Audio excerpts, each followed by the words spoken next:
Good morning. Wink woke up in a high maintenance mood, so she needs more to do. So usually when a puppy at this age is being kind of obnoxious and barking in their crate and running through the house and just making mischief, it's boredom. She just needs something to do. And so the thing I can do with her that will take the most energy out of her and hopefully be kind of the most overall satisfying is to play with toys. So she was out in my training yard. This is her third time out here. She was out here yesterday, and she did walk around for a long time, about 10 minutes. She kind of checked stuff out and such. So I'm letting her do that again. She can walk around and look around. My property's fenced, so there's really not much for her to get into. Short of going down to the sheep, then I would actually prevent that. I'd bring her back up. But I'm going to focus on toy skills, and the skills I'm going to focus on will kind of depend on what she's giving me. Right off the bat, I'm going to take the toy away as little as I possibly can, because I think at this age the important thing is the interactive skills. She should learn to give things back, for sure, an out or a give, whatever you call that, but it's much less important to me than the actual desire to be with me. So the kind of things I'm looking for is to teach her to really focus on me and center on my body and come in hard and be pretty determined about it. I'm going to really encourage her to jump up towards my hands. You'll see a lot of that. You'll see I'm going to push her away and encourage her to drive back to me. I will encourage her to jump up to my hands from the sides, from behind. I really like that. If she starts body slamming, I'll do some stuff to save myself, but I don't think she will. We'll see. So anyway, that's what we're going to work on. If she comes back, I could just call her back. I mean, she would come back. So then that brings up an interesting question. Am I also working on focus? If I was also working on focus, then I would absolutely wait. I would just wait till she came back. But I know I can just call her over and that she'll come over and that she'll work. On the other hand, if I let her do what she's doing now, then when I start, I guarantee you she will stay with me better. I'll have way more dog because she will have gotten this out of her system. So as long as I have a few things to talk about, I'm inclined to just let her do this. Plus, it's using up her brain power a little bit. It's good mental stimulation. And since part of the issue is that she's in a high maintenance mood, the more she can be tired when I bring her back to the house, the happier I'm going to be. What did you find? You found a glove. You did find a glove. Look at you. That's really nice. Want to play games with me? I have a toy. Good job. Good girl. Good girl. Do you want to play with me? Oh, do you want to play? What have I got? I've got a toy. Ready? Get it. Good girl. There. Oh, you're so good girl. You're so good girl. Okay, ready? Push the puppy away. Back up. Yes. Good girl. Gonna get her. Want to play? She want to sit and chew? That's okay. She won't do that for long. So eventually she'll come over, and I'll reinforce that. I'm not going to take her toy. It's okay if she wants to sit. Look at you. Go get it. Give her right back. What you got? Are you a good girl? I think you're a good girl. She said, I am a good girl, but it's a chewable. What you got? What you got? Are you a good girl? Is she a good girl? So if I wait a minute, she'll come back. I could probably talk her into it. I could go get another toy. And all of those things would be really appropriate and suited to the right dog. But I'm pretty darn confident I don't need to do that with her. So instead, I'll just give her some choice about the matter. It's only a matter of time before she starts to figure out that playing with me is way more interesting than the alternatives. But she's found something to chew, the end of the handle. And she's having fun with that too. It doesn't matter. It doesn't matter at all. Because I know in a week, if I keep working on this, she won't do that. I'm absolutely sure of it. So it's just not worth fussing about. Let her have choice, right? What you got? Get your toy. Get that. What you got? With that toy, you get that toy. What you got? Good girl. She's like, I did come back. And then I left. She's over there. Where's your toy? You lost it. You lost your toy. What are you looking for? I don't have it. It's over there. Get your toy. Yes. Good girl.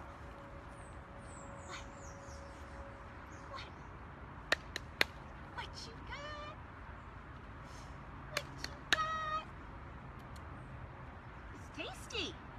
ornery today. Huh? So she'll come again when she's ready.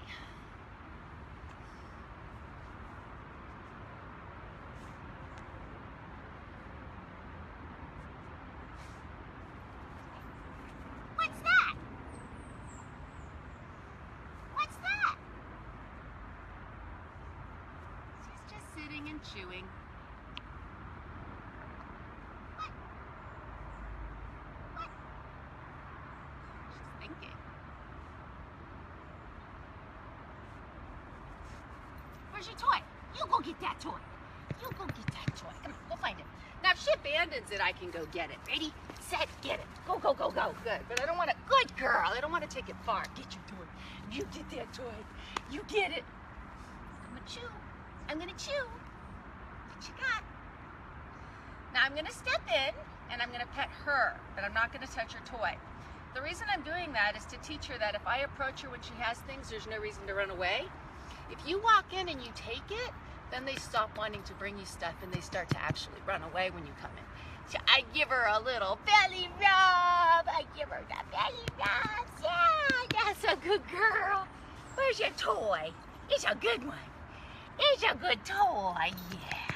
You don't want your dog running away when you walk up with a toy, that's for sure.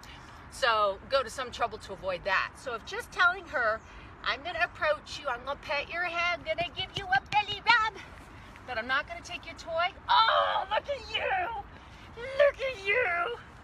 What you got? What you got? Good girl. If I do reach in and take her toy and she lets go, then I have to drop it right away because I don't want any misunderstanding. I really want her to know I'm not taking her thing. What you got? I'm going to get that toy. You're going to get that toy. You're going to get that. Oh, look at you. Oh, look at you. Or she can just come and sit with me. I'd like that too. What you got? What you got? Huh? You're having a nice stretch on the grass. Are you having a nice stretch? Is it a nice day in the sun? It is. This feels pretty good. This feels pretty good. Oh, want belly rubs too? You want belly rubs? Do you want belly rubs? Gotta get you butt. Gotta get you. Get you. What you got? Oh.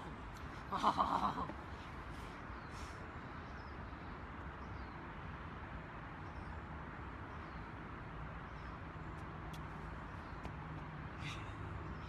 Smack yourself with it? Can you? Look at you. Is there a bug? Did a bug bite you? Get your toy. Where's your toy? Go get it. Good girl. That's better. That's better. You get that toy. You get that toy.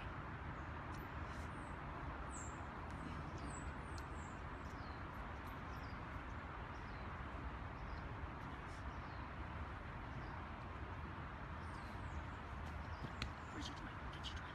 Where's your toy? I don't have your toy. Where's your toy? You're a good girl. Yeah. Where's your toy? There's your toy. Good girl. Good girl. Look at you. That was good. Oh, you got a toy. You got a toy. Yes, I do. I have one all to myself. What? Look at you. Good girl, huh? Yeah, you got a good toy. What you got? What you got? I'm going to get your toy. I'm going to get your toy. I'm going to get you first. I'm going to get you first. I'm going to get it. We'll go get it. Get your toy. Get your... Oh, good girl. Good girl. Oh, what you got? I'm going to get her. I'm going to get her. Want to play? Get your toy. It's a bug. Is there a bug? It's a bad bug. Get it. Get the bug.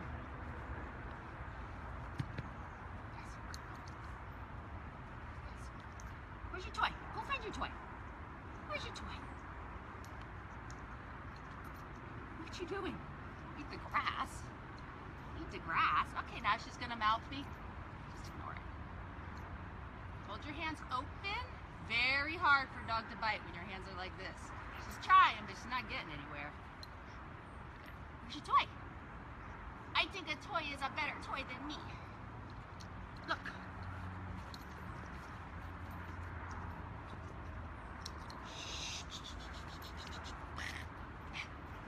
Zoom. Zoom. Do. What you got? What you got? Good girl. I'm gonna get it. I'm gonna get your foot. I'm gonna get your other foot. You a good dog? You are. You're so good. You're gonna go in the house and be nice now? You're gonna be rested? Huh? You're gonna be rested? What do you think?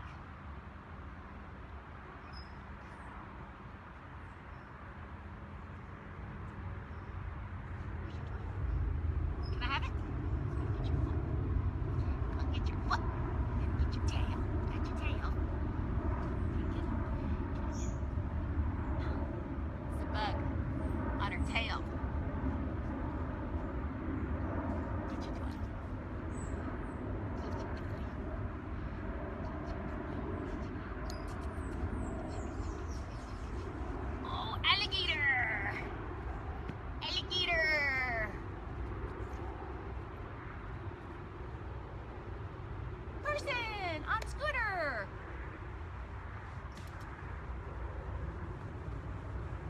Had enough? That's probably enough. If I just took a ball and threw it, she would almost certainly play fetch. But fetch is different than tug. Tug brings out more possession, so it brings out different issues. So I'm going to do a tiny bit of work with food. Okay. Mostly just to get my toy back. I don't want to take it because we're outside. Do some work? Want your cookies? That's it. Okay, ready?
I almost just picked her up because with Burrito I often pick him up. I don't want to keep her out today because I think she's being high maintenance and I don't want her doing bad stuff, right? So I'm going to just put her up. Come here, Lush.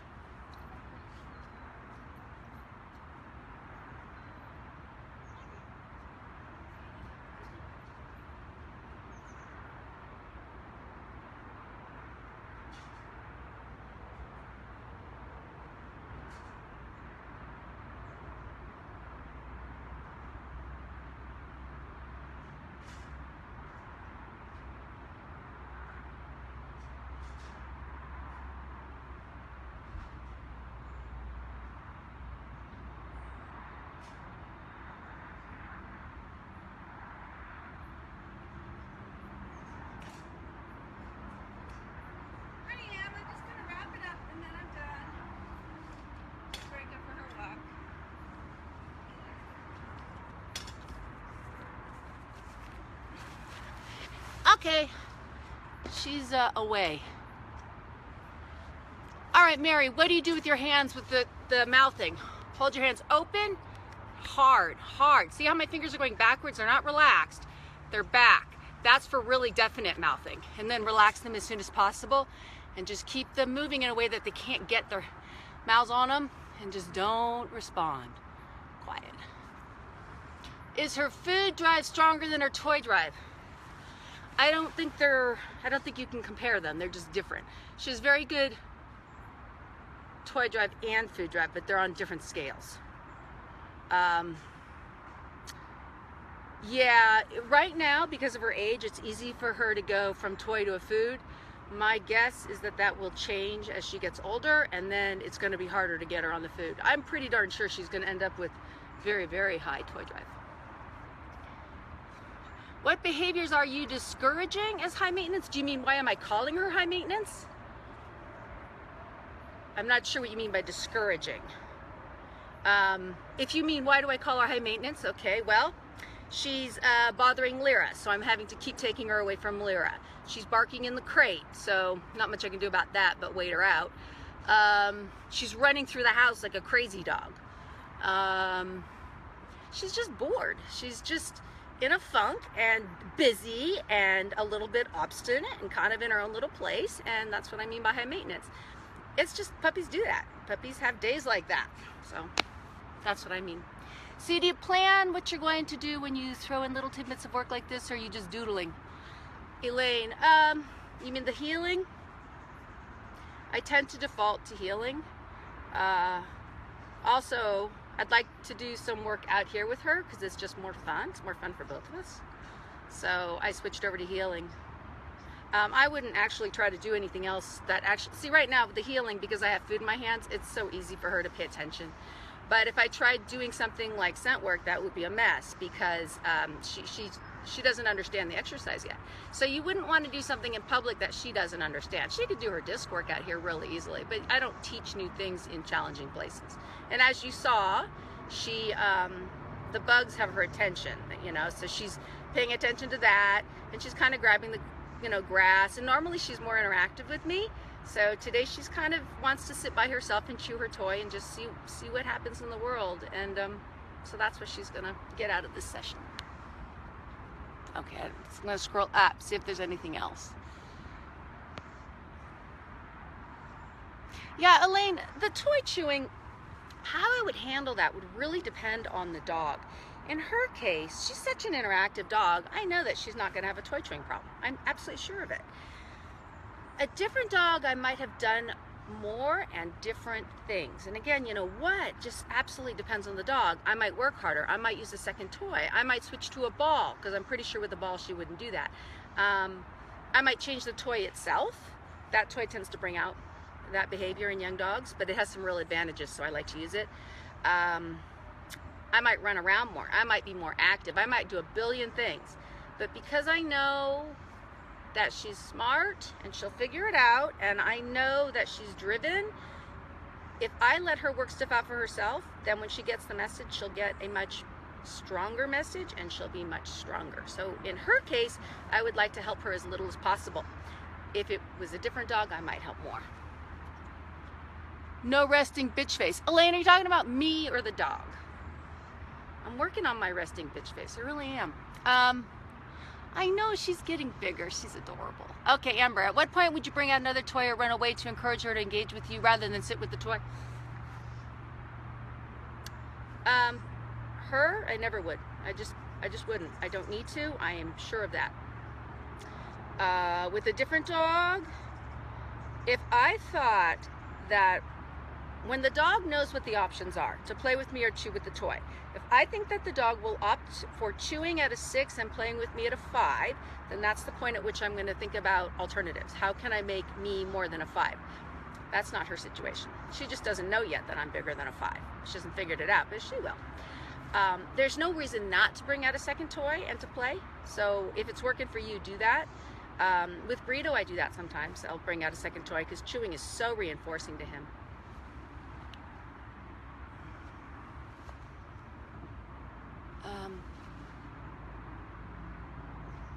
Oh, Olga, okay. I haven't been following all the toy play videos. There haven't been any.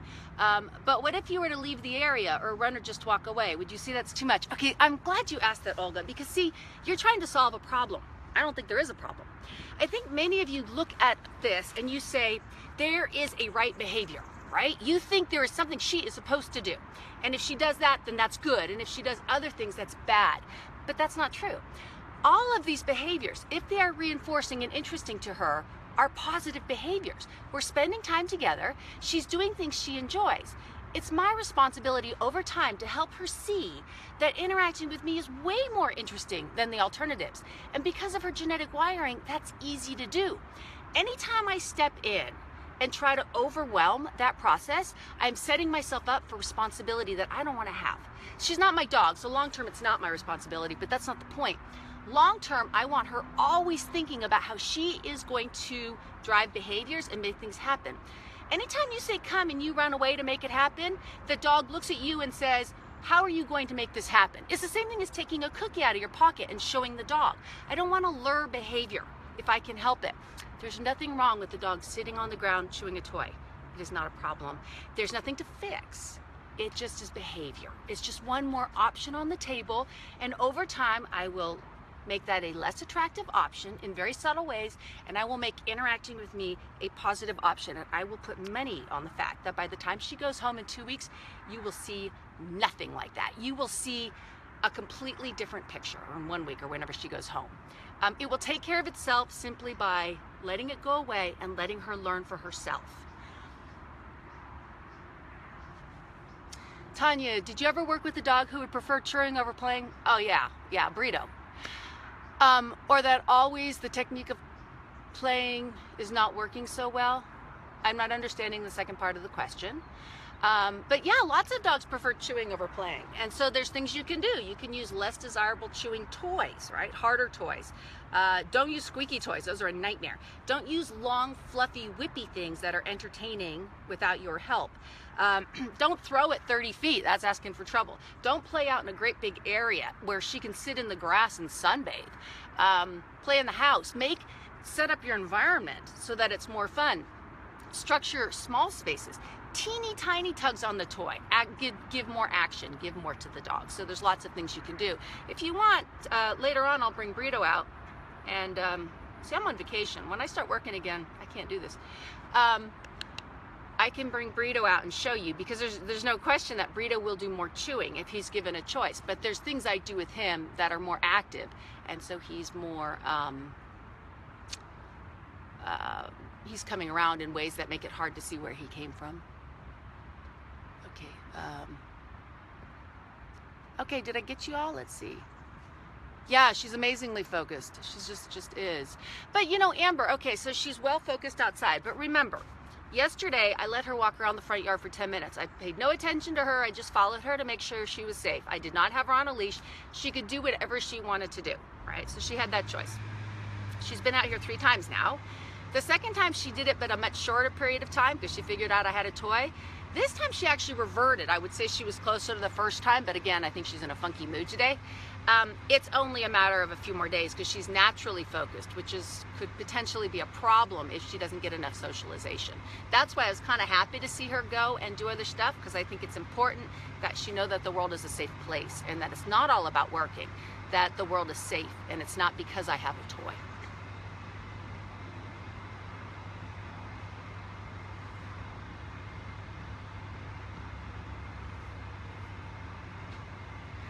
Elaine, lovely relaxed expression. Elaine is referring to me, the human. I have become so mellow about watching dogs do other stuff. It's been very healthy because it is not my natural disposition to sit around waiting patiently. I think the reason I've gotten good at it is I see how well it works. If I calmly, patiently wait the dog out, I know I will get a much better result, and that has given me a lot of patience. How many times a day are you doing this? I try to get her out twice a day. I just started out here last night. If she was my dog, I'd work with her more. Mostly I have to work with her because it keeps her brain busy, and she needs to do things. She's a working dog. You can't just not do things with a working dog. You can use their brain or you can use their body. So you can pick, but you can't not do anything or they make trouble, right? So then they're not happy. So I have to do stuff with her. I can do play because it has 2 benefits. One is I actually am teaching her things, so that's what the hell, right? Some mental stimulation. She's working out details. But the other is there's physical exercise. So she's interacting, she's doing stuff, so that's a positive thing. So how many times a day? Her, I'll probably do this twice. My own dog, 4 or 5 times. How long? I don't know. How long did I have her out? Maybe 10 minutes? So maybe 10 minutes just playing. It's training in a way, but it's mostly playing. Do you want to see Burrito? I can do that. Do you think that having Good morning. I hope this is on the right group. Please, somebody just tell me now if I screwed it up. So I'm going to work with Winky with her toy. She's being tyrannical because she's bored. And just really quickly, I'm going to talk about that. There's two reasons or times when puppies tend to be kind of difficult. One is when they're bored and they need to do something. So in her case, she's been in a crate all night. She slept. She's ready to go. She just wants to do something. And the other is when it's time to go to bed and they're just tired. And then they're being obnoxious because they're sleepy. So I handle those differently. If she just needs to get out, she just needs to get out, right? That's part of having a puppy, is you get it out. And or get a much lower energy dog if you just don't really want to do it. And the other time is when they need to go to bed, and then you just have to crate them, and they might do some barking, and you just kind of have to deal with it. So we're going to pick up where we left off.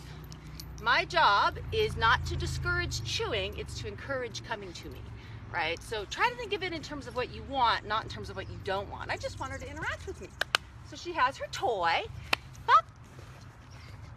Oh, look at you. Gotcha. Pop. Nice. Look at you. What you got? Yes. She starts the movement towards me. I respond. I push her away because that actually makes it more likely that she'll come back. Ah, it's my girl. That's my girl. What you got? Oh, so she left. Let her go. Because this is better than yesterday, right? What you got?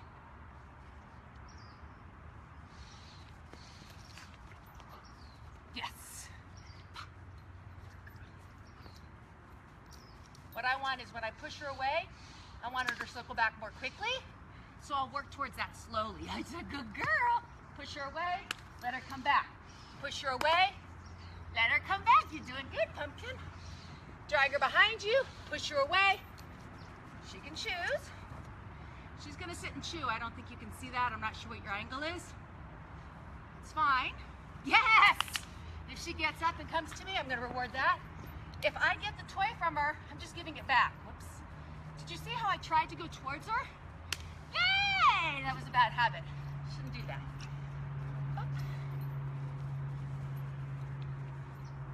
So now she's going to take a little nap, but she's, look at you. She's coming back. Push her away.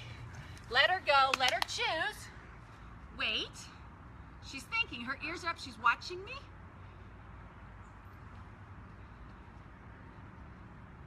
Her movement starts mine. Yes. So if she sits and chews, I'll watch her. That's no problem. But I won't respond. If she wants my attention, she needs to go, oh, look at you! She needs to come back to me. Yes! This is good, good. Watch how her behavior is going to drive mine. Yes! Look at you. She starts it. I pick it up. Now yesterday when I'd throw her away like that, it would take her much longer to come back, right? Ah, that's a girl. Yes. Yes. Now let her think about it. What's more fun? Chewing or playing with me?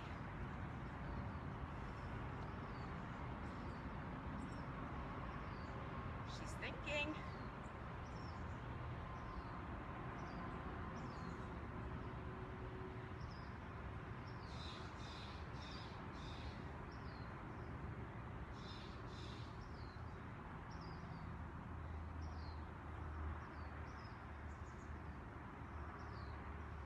Yes. Good girl. You just forgot your toy. Go get the toy. That's okay. That's a detail. Yay! Look at you. That's my girl. That's a girl. Constant tension and motion. If she jumps, I have to go with her. Ah, yeah. Good girl. Good girl. Let her go.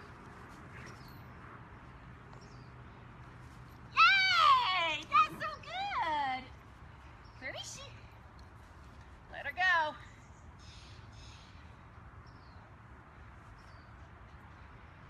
She's sitting and chewing. I don't think you can see her.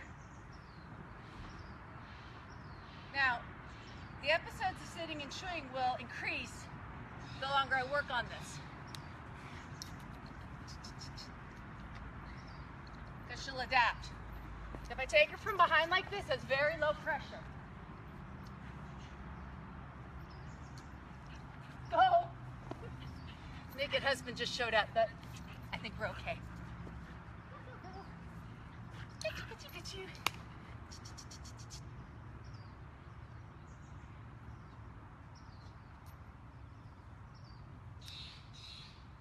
Look at the ears up. She's thinking. She's thinking.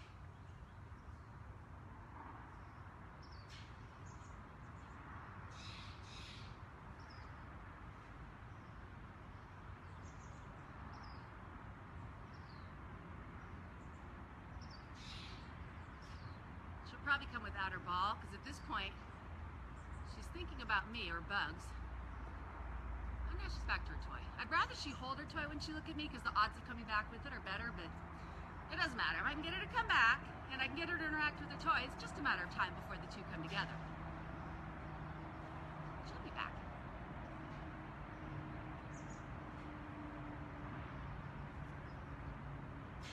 Bug hunting is really awesome.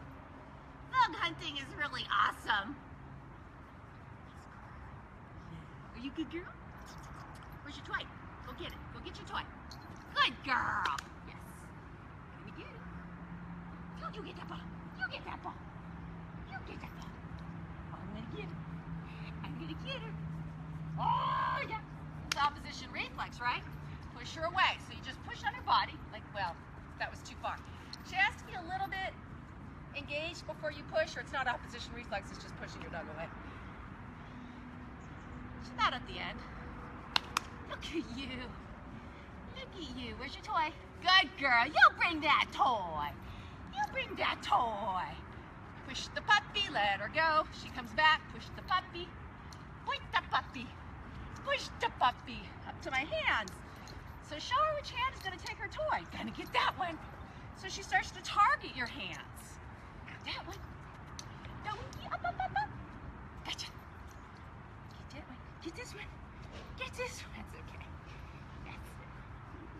All right, now we do a good belly rub. Did you get a good belly rub? Did you get a good belly rub? Yeah. Yeah. The belly rub. Okay. Oh, she's such a good girl. What you got? Want to do teeny tiny bit of work? Do you want to heal? I have cookies. Want to do that? Give her a little mental break. Okay. Just to make some variation in her life. Hurry.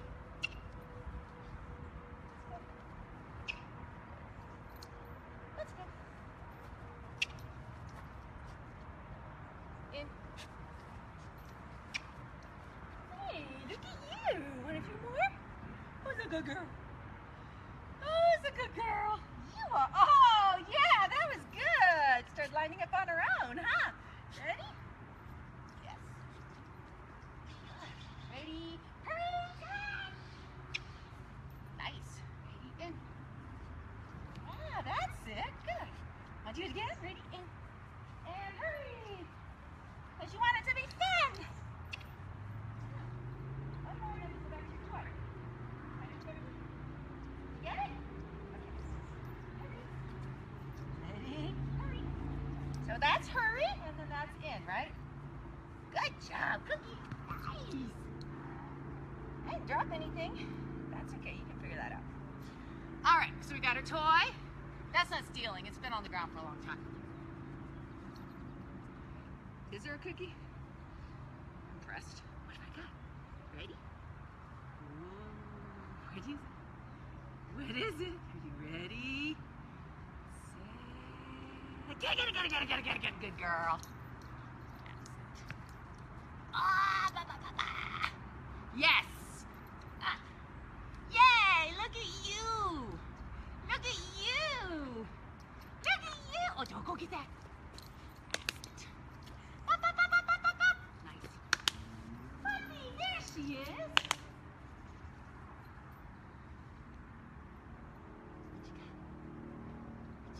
It'd be totally fine for me to take off running after she's moving towards me, but I'm not sure how to do that with you guys on the camera because it's on a tripod.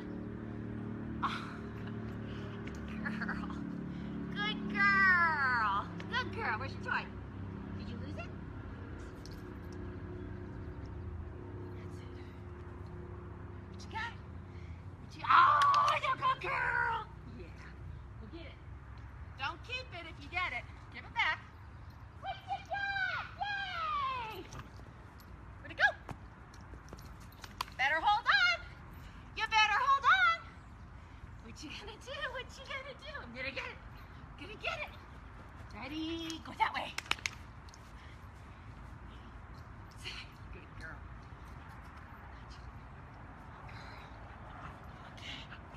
Okay. Okay. Yes. If you back up and you face the dog, get it. That's it. You reduce pressure. If you stand still, they have to come into your space. That's a little harder. So back up, lower your body, and they're more likely to come in, right? And then let her go past you. Pull from behind. If you pull from behind, it's very low pressure. I think she's had enough. Huh. So because she is a squishable pumpkin, let's scratch her little tummy. Tell her she's lovely, which she is. And then put her away. You ready to go back? She says, no. Because you can't be in the house loose without me in there. Because I love my family, but their skills of supervision are really questionable. So I'll be back without her.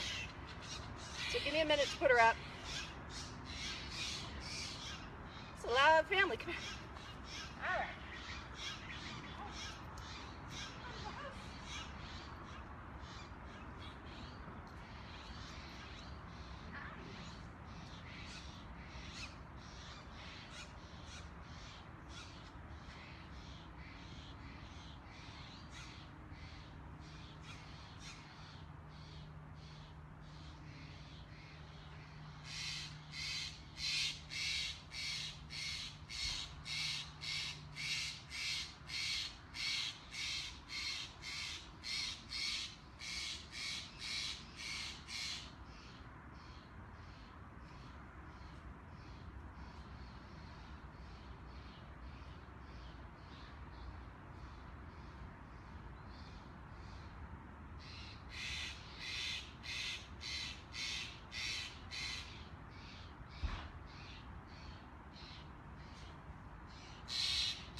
I got a little workout that time. You can see a lot of improvement from yesterday. That may not be training at all. It could just be she was having a bad day yesterday. It could be she was having a good day today. I did work with her last night for 5 or 10 minutes, and she was doing a nice job last night too. Okay, let's look.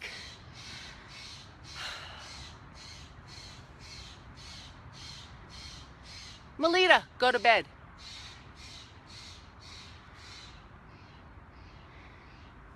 Celine, she is a good girl. She's super trainable. Really, when a dog has a genetic package that has all the pieces, the trick is not to screw up any of the pieces. It's not going to be hard to get her. My guess is that by the time she goes home, I won't be able to get her off me with a toy. That she will be so tight around my body that it's constant. But it sure does help that she came with a genetic package that has her balanced in a way that makes it very doable. Now it's really more a matter of working with who she is and what she has, because it's harder. It's doable, but it's harder with dogs that are more unbalanced and where you have to work a little harder to kind of balance what they bring to the table. She's easy. Hello, Ellen. Good luck at your nosework trial. Marty, and when you let her go, if she doesn't come back, how long do you wait? Forever. I'm not going to do anything with this dog to cause her to come back, because in my mind, the learning experience for her is the process of comparing the values she gets from laying on the ground chewing her toy versus what she gets if she interacts with me. Anything I do to cause that to happen more quickly slows down the learning process. This is the difference between shaping and luring, right? In a nutshell. I would much rather just wait her out. And then if it goes to the point where she just walks away and just gives up on the whole thing, well, I pushed too hard, I went too long, right? And if I really think she's just gonna settle in for a good chew, then I'm gonna say, is that a temperament issue? Should I be using a different toy with this dog? So like with Burrito, I would look at that as a temperament thing and I would switch my toy. That's not the case with this dog. Cancel. 3. Samantha, you're welcome. You guys are getting my play seminar pretty much with one dog in miniature. Celine, if your dog seems to enjoy tug, I guess think what you mean is playing intensely, but in intense but short bursts, but doesn't really hold toys in his mouth otherwise, would what you're doing with Wink be applicable? My dog has only brought a toy to me like 3 times in his life. Maybe you might try leashing the toy, leashing the dog. I'm just kind of picking up where she's at. So it's so hard for me to tell people what they should do when I'm not seeing it, because there's tons of other things that are very likely going on. So it's really hard for me. It's not that I wouldn't help you. It's hard because I don't see what your dog is doing.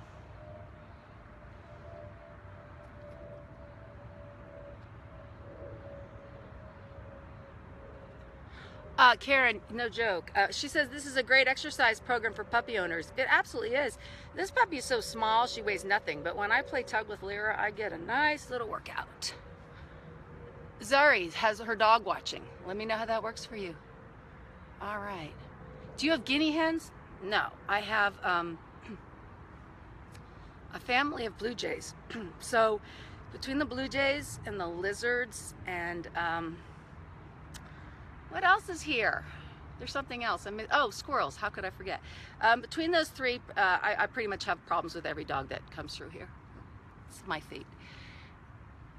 Yeah, I'm glad the birds are entertaining you. I hate them. I hate those birds. They're beautiful to look at, but when you live with blue jays, you appreciate them a lot less.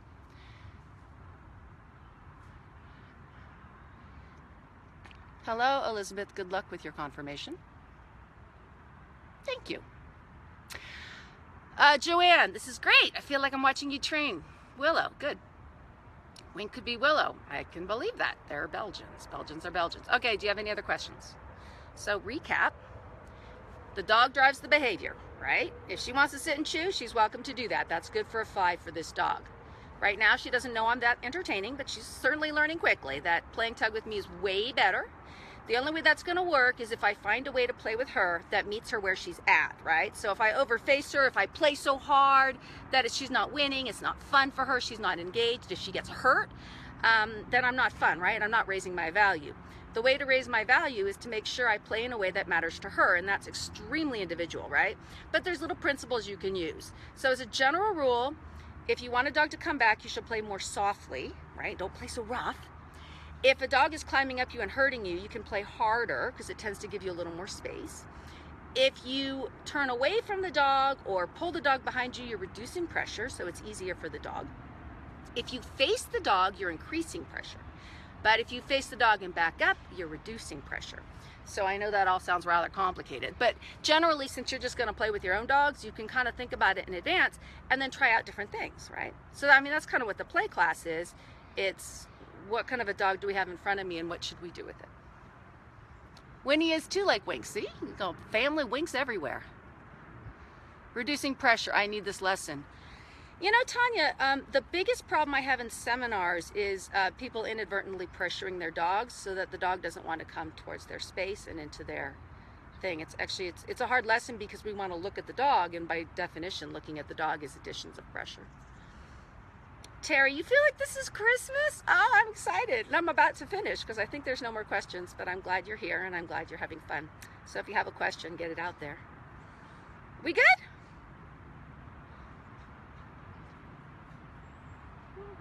No more? I think we're good. Let me just review, make sure I've got your questions.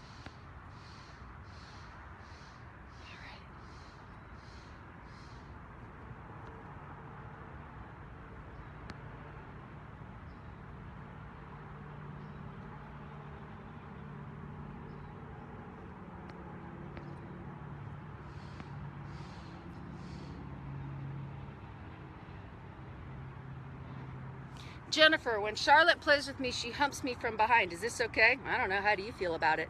That would not fly with me.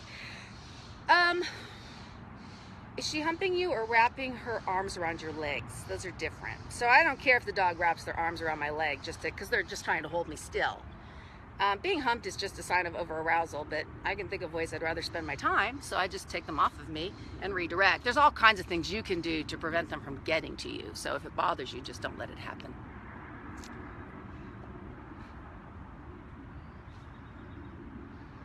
Oh, Sam, yeah, this is what I teach in seminars. See, you're saving a couple $100 today. What a deal. Yeah, Celine, there's your humping question. Humping is just arousal. It's just one more form of arousal. What if they play with front paws a lot, hard on the clothes and skin? You know, I think I have a video of Kisu. Her name is C-I-S-U. If you go to my YouTube channel, I think it's a public video. So just search Kisu playing. Put in Kisu playing strong dog and see what comes up. I'm pretty sure I have a video there that kind of tells you how to manage dogs that are very strong or big or powerful. There are things you can do to keep their front feet off of you. It's more of a technique. Nikki, not overpressuring a small dog. I can't help you with the bending, hurting your back. I get it. I just sit on the ground and do most of my play on the ground, but eventually you're just screwed, right, with the little ones. You can do tons sitting on the ground. That's a good start. I actually treat small dogs the same as big dogs. If you think about it, a puppy is a small dog, right? So, and I do exactly the same thing. If she was my puppy and she was 8 weeks old, this is what we would be doing, right? She's 4 months old, so she's doing it now.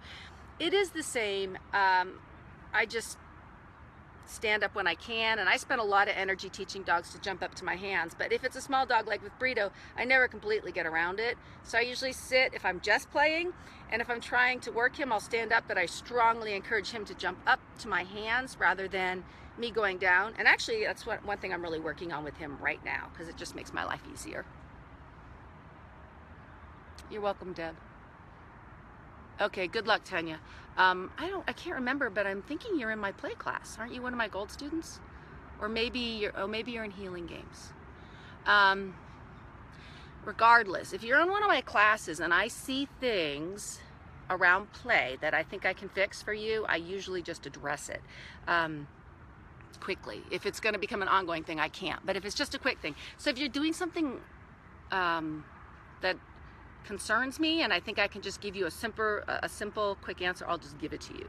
What I won't do is obviously turn the game into the class into the play class. Okay, are we all done? All right, guys, this is good. This is fun to do. Bye. Good morning, Facebook. I'm going to continue with the puppy on play, right? Play skills. That's pretty much what I'm going to do with her because that interests me. Tug in particular. Couple of questions people ask, so I'm going to address them a little bit. Toy selection. The reason I use this kind of a toy with her is because she already has fetch. So if I throw a ball, she already kind of comes back. What I'm working on is, tug is different than fetch because tug has such an element of possession. It's bringing something back and then fighting about it is different than bringing something back, taking it and throwing it. So it's pretty common for dogs who will fetch a ball not to be as enthusiastic about fetching a toy. But as you can see, she's getting quite a nice little attitude about, even with the tug, sticking close and staying with me and playing with me. So I'll work on that. The other thing I kind of want you to just notice in general is how much engagement training is taking place here. She starts the behavior, I respond. So for those of you who pay attention to things like this, it's basically stage 3, right? So she looks at me, that's fine. I wait for any movement towards me, I respond. The other thing you might want to keep an eye on is the matching behavior. The extent to which, if she's moving faster, I'm moving faster, especially now I'm really trying to show her that if she's running, I'm running, that she can control my behavior. Ha! Ha! Come here, pumpkin. What you got? Yes. Yeah.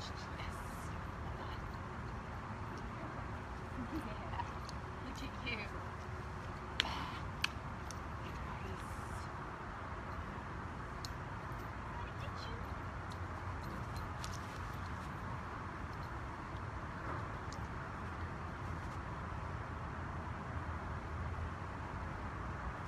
Stage 2. Stage 3. Ah! Good girl. Get it. Good girl.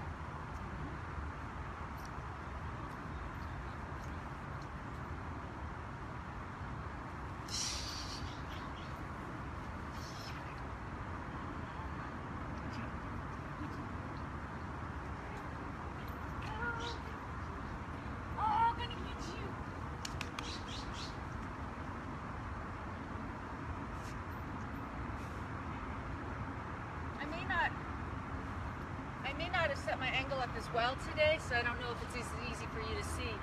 I think I moved my camera. I should just find a space and leave it there, huh? Where's your toy? Good girl.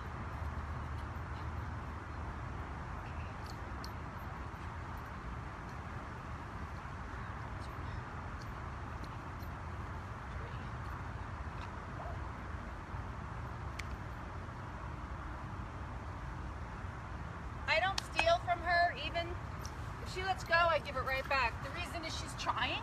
Sometimes she's just mechanically, she makes a mistake. So with some dogs, you would absolutely, you would steal, you would tease, you would run off to teach them to play more intensely. But she's trying. She just doesn't always get a good bite. Bah! Ready? Bah! Hey! That's it. That's it. That's it. That's it. Yes. Ready?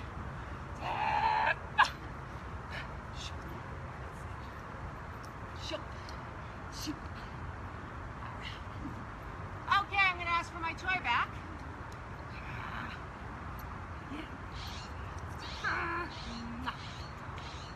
I'm going to get the toy back and then I'm going to throw it because I know that's reinforcing to her.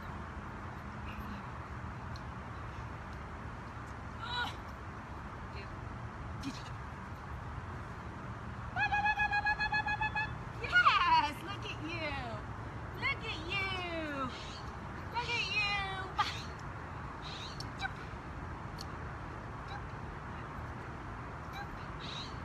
Other side. Ready?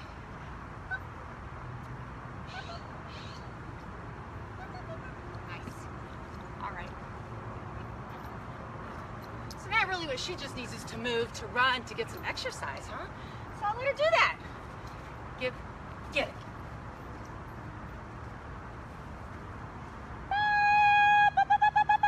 Good girl. Where'd she go? I'd like to tighten up that circle.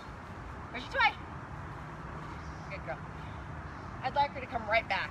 So that was about a 6-foot radius. That's okay. That's certainly heading in the right direction, but that is something I would be looking at over time. I want her to come right back to me and stop or smash into me. I don't care that much. If she starts to smash into me, there's things I can do to stay safe. Where's your toy? Where's your toy?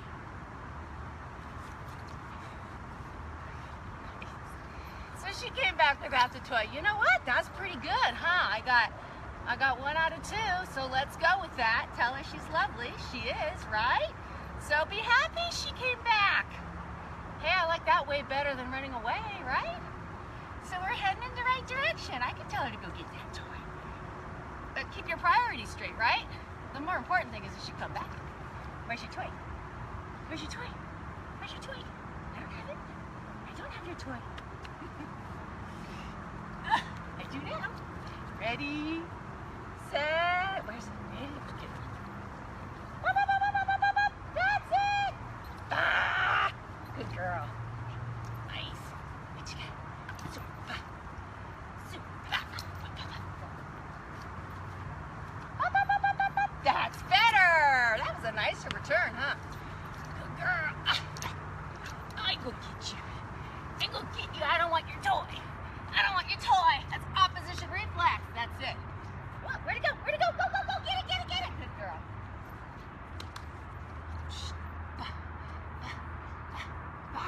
Get it, get it, get it.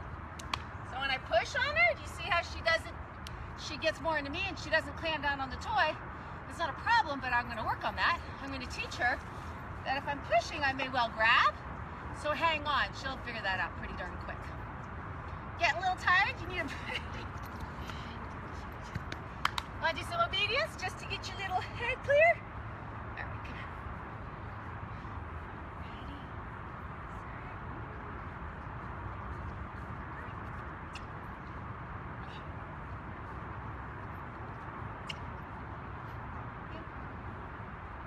Good. That's it. Look at you.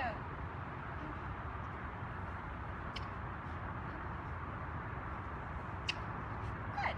Good girl. Well done.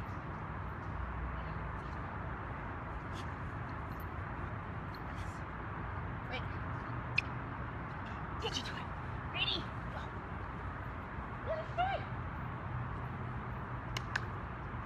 That was too abrupt a transition for her. She didn't know I'd switched, so that's why I didn't get a very good response, so I could handle that better. Huh? Have you had enough? You good girl. So that time she started coming to me, she realized she'd left her toy behind and she went back and got it. Who's a clever girl, huh? Who's a clever girl? Gotcha, gotcha. Get down. You'll get down. Oh, you'll get down. Let's work on that again. All right, so push her away, pull. Ready? Push, pull, push, pull, push, pull. Now, I want her to clamp down, right? Push, pull, push, pull, push, pull, push. Gotcha. Good girl. So on the last one, did you see I set up a little rhythm? Push, pull, push, pull, push. Come on, that's it. Good.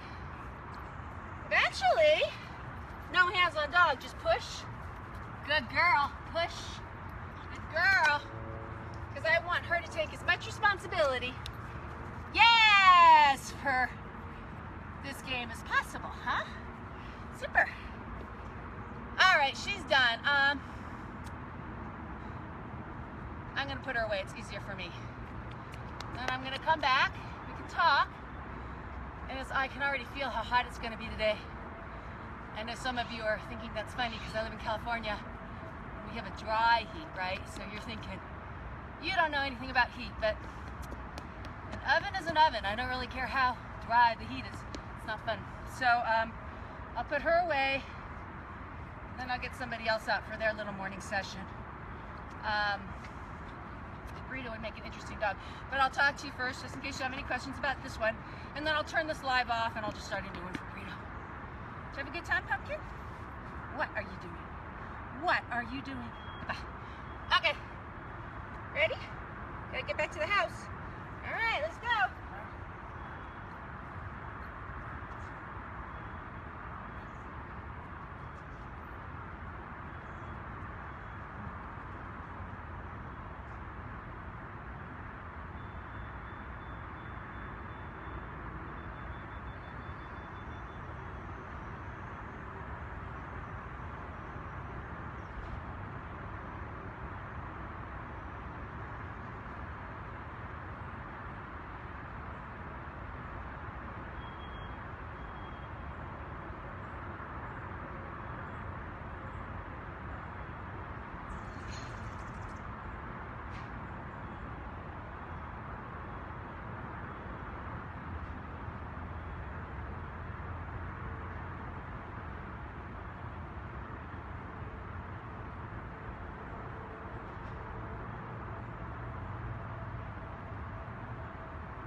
Okay, that was wink session.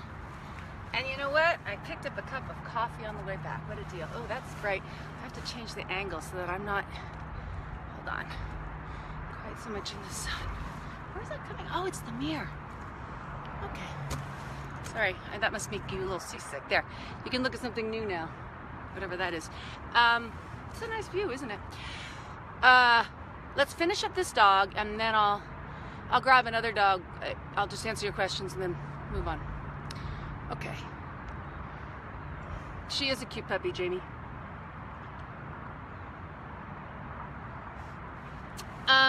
Jamie, okay, so your dog regrips on the toy. Usually that's a problem with tension. So if your tension is strong enough, it's actually impossible, because if the dog tries to rebite, they lose the toy because you've pulled it out of their mouth. So make sure that you're keeping your tension high enough, and that usually solves it. If you're talking about when you've let go of the toy in between, then personally I don't worry about it because it doesn't affect me. Karina, with Brito, if he let go of a toy while tugging, would you play keep away to encourage a harder bite with Brito? No, because there's something about Brito, something with his mouth that makes him uncomfortable when he plays tug. So it's a problem, because he does want to play, but I think it hurts him, and it causes him to do weird chattery things, and he seems distressed. And so I am going to a lot of trouble right now to find ways to play with him that don't hurt. And so in the effort to build his confidence, I would be super careful about that. So I would say no for Brito.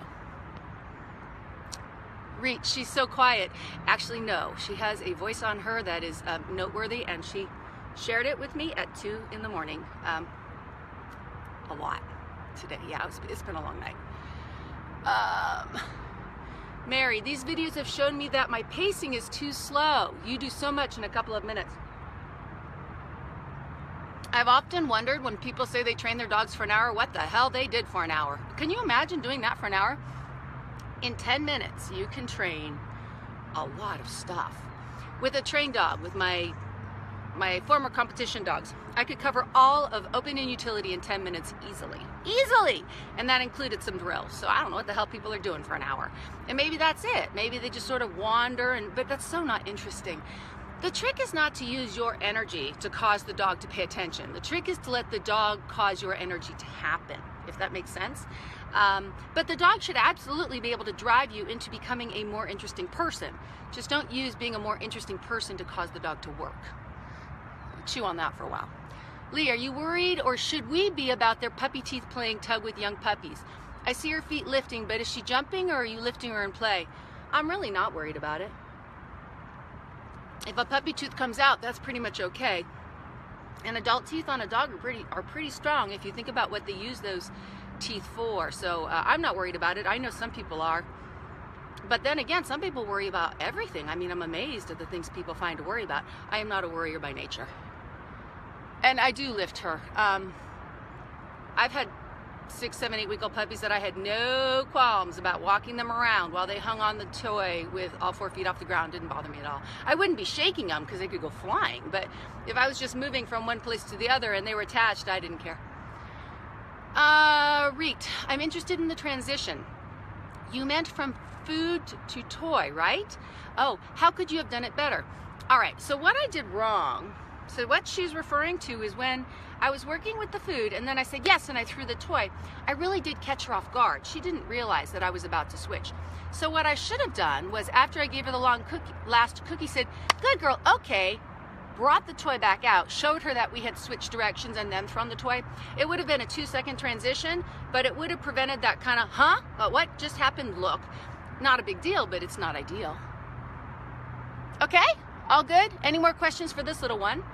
Okay, and then I'll go get Brito. I think it's probably better if I finish the lives and then start them again, so that if you ever want to find one again, you can find it more easily just by searching the dog's name. So I think you're all good.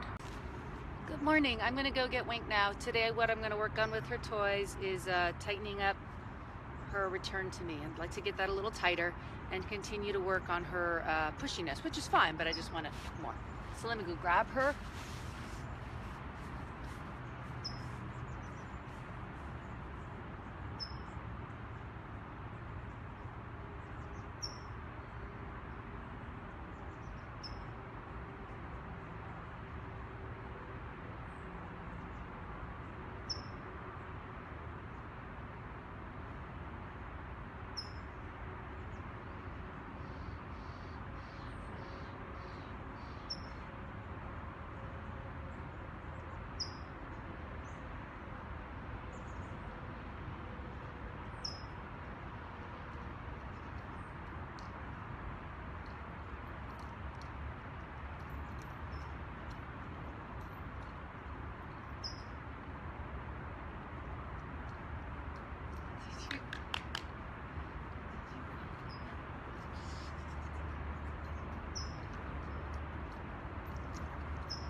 you guy. You're a good girl.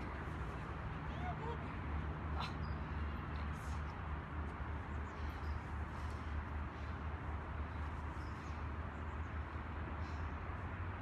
I'm already hot. I'm tired.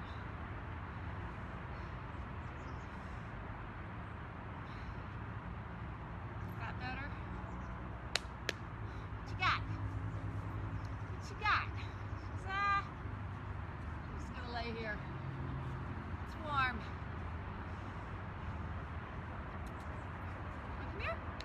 You can sit with me. I won't take your toy. Wanna come here?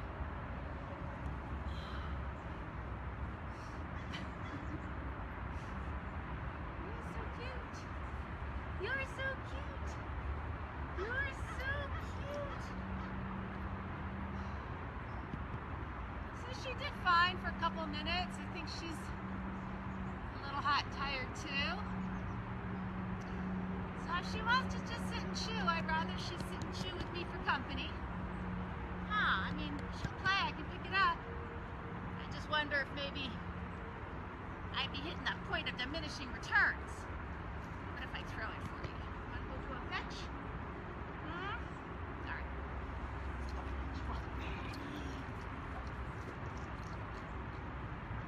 That's a girl. Good girl. That's better than yesterday. That was 3 feet. Yeah, that was good. Yeah. You are so funny. You are so funny. What you doing burying your head, huh? What is that? Want to do another one? Me too.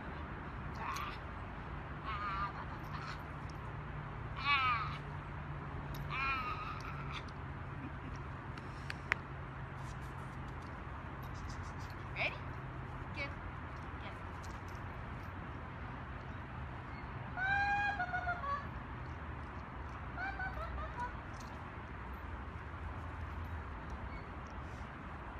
Find a different toy?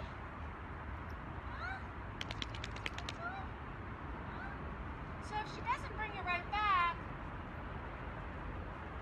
it could be a little possession. Did you find a new toy? Here, you can chew with me. Could just be she doesn't really want to play that game. She says, no, I found something new that I can chew on instead. Did you find a new toy? Did you find a new toy? That's a little burrito toy. It's not a you toy. So in general, you would avoid this issue just by not having the stuff down and around. But I don't really care that she's doing it because I know it'll go away. But if I did have concerns, maybe a different kind of dog, I just wouldn't have stuff. And there's just stuff all over out here.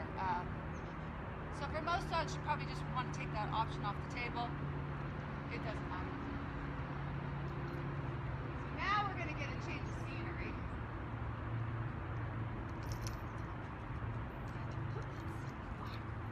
You want cookies? Huh? Want to work on your pivots? Oh, that was good. Huh? Ready?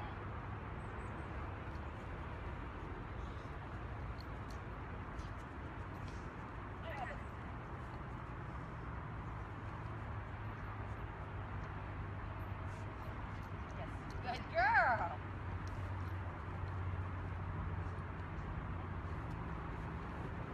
Yeah, good.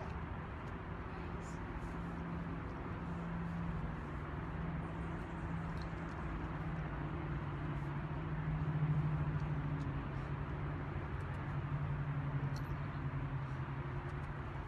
She's very good at sitting. Too good at sitting. More stand, less sit, huh? Nice. Nice. Nice. Look at you. Yay! That was good. That was so good, Miss Winky. Okay, get your toy and we're done. Where's your toy? How about this one? Like this one? And drop anything. Ready? Want it? Set. Get it! That's it. Get it! That's it. Oh, what a good girl. What a good girl.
Okay,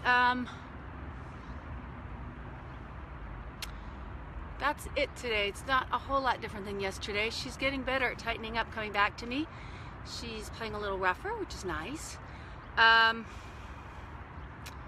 fetch is getting a little better. What I'm looking for is just tighter circles coming back. With the ball, I think she'd probably come right back to me, but with the tug, she has to think about it. But that's about it. It's getting pretty warm. I'm not even gonna work my other dogs today, not in the morning. I'm gonna just take Reka for a walk before I can't, and then sit in the nice house and just let the world go by. Any questions? Your daily wink fix. That's right, Nikki. What will you do when she's gone? Super cute. Okay, you good? Any questions for today? It's really not that different at this point. I mean, at some point, you just keep building on what you have. You just kind of look here and there and decide what things you want stronger and which things you want to extinguish a little bit. That's about it. And that's kind of where she's at now. We're just working a little here and a little there. Okay, we're done. I'll talk to you later. Bye.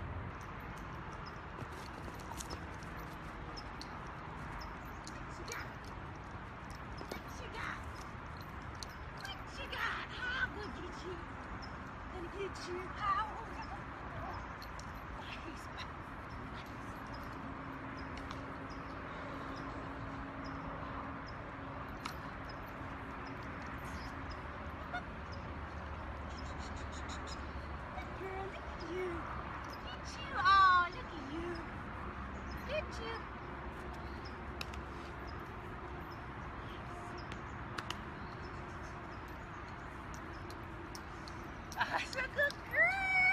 Let me see you. That's a good girl. Oh, that's good.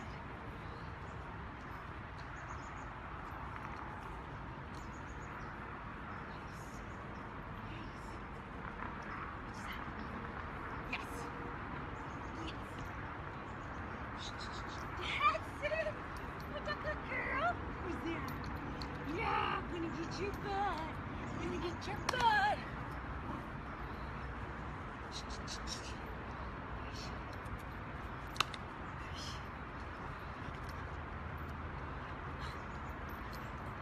Get you ready. Get you.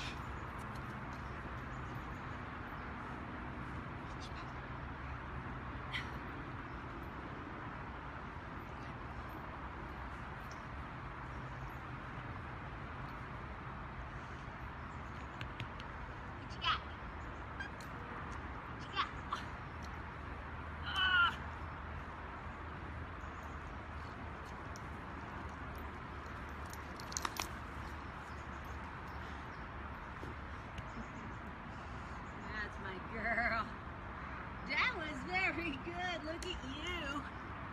Look at you. Huh? Oh.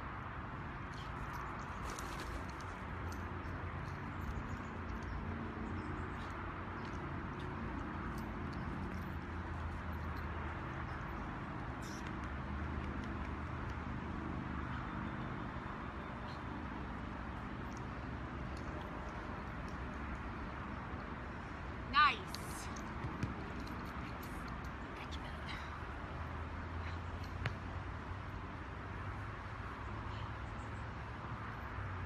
Anything else? Having a pretty good time, huh? Having a pretty good time. Want to play with a different toy? How about the itty bitty one? You do this. Ready? Oh, you get that?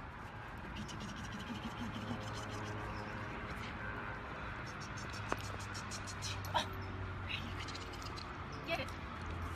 Oh, the good girl. Look at you. Look at you. That was good. That was so good.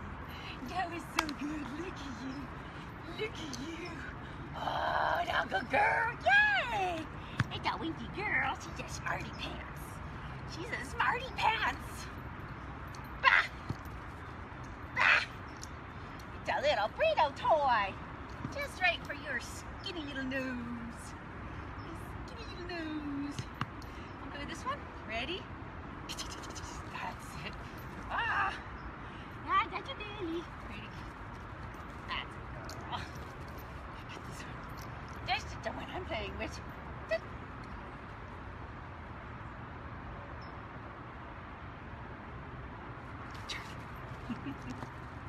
That's my dog. Let's do something else. Ready? Let's go. Hey. Good.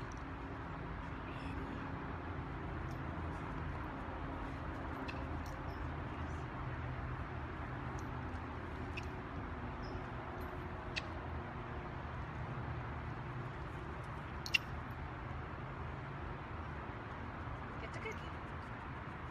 Cookie. Here. It's a crumbly cookie. Ready?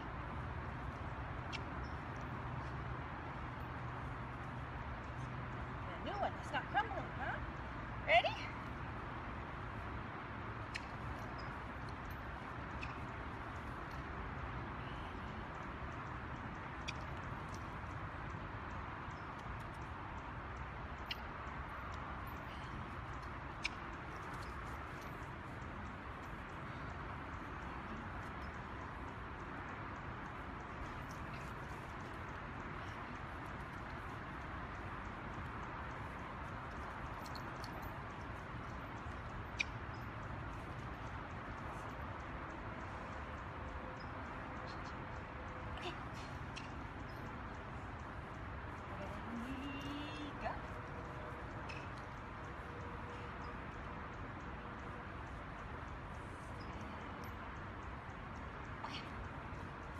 Slow, ready?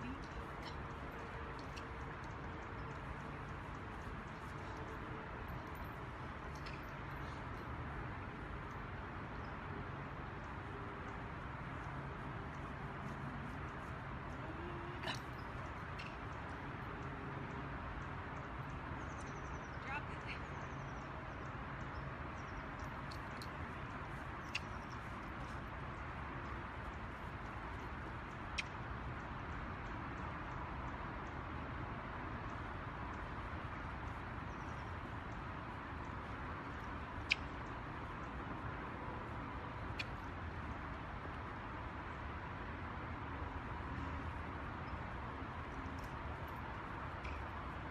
If I actually cared that she puts her feet up, I just ignore it.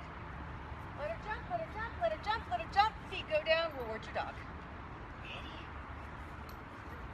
Yeah, she's smart though, see? She figures stuff out fast, huh?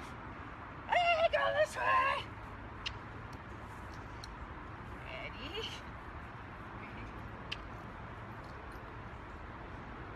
Wanna go the other way? Can you do it?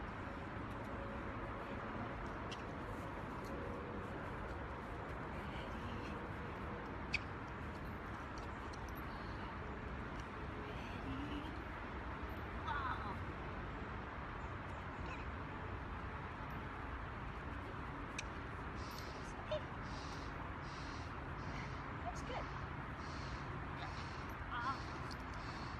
You're such a good girl. Get your foot. Wanna play? Ready? Set. Get it.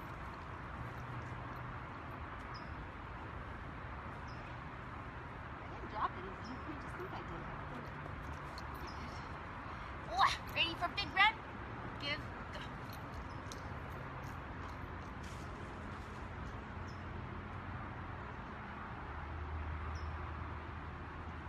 Yay! Very good. Very good. Good girl. Ready? Go get it. Up, up. Well done. Look at you. Look at you. Yeah. All right. Had enough? Enough.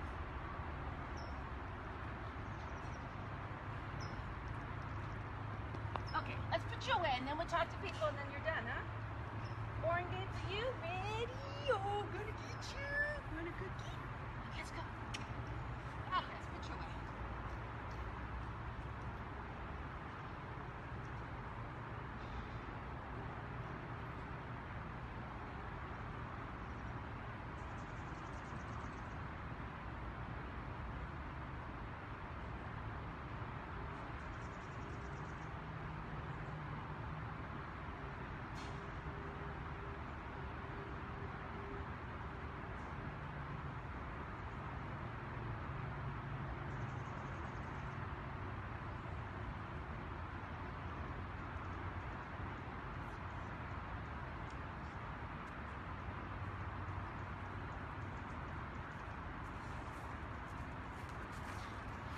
Okay, let's see if you have any questions.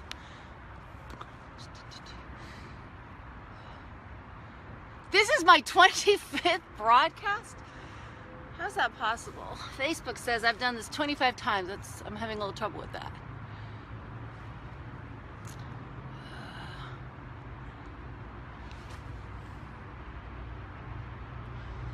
So much fun. She's really focused on you. Yeah, she's coming along really well.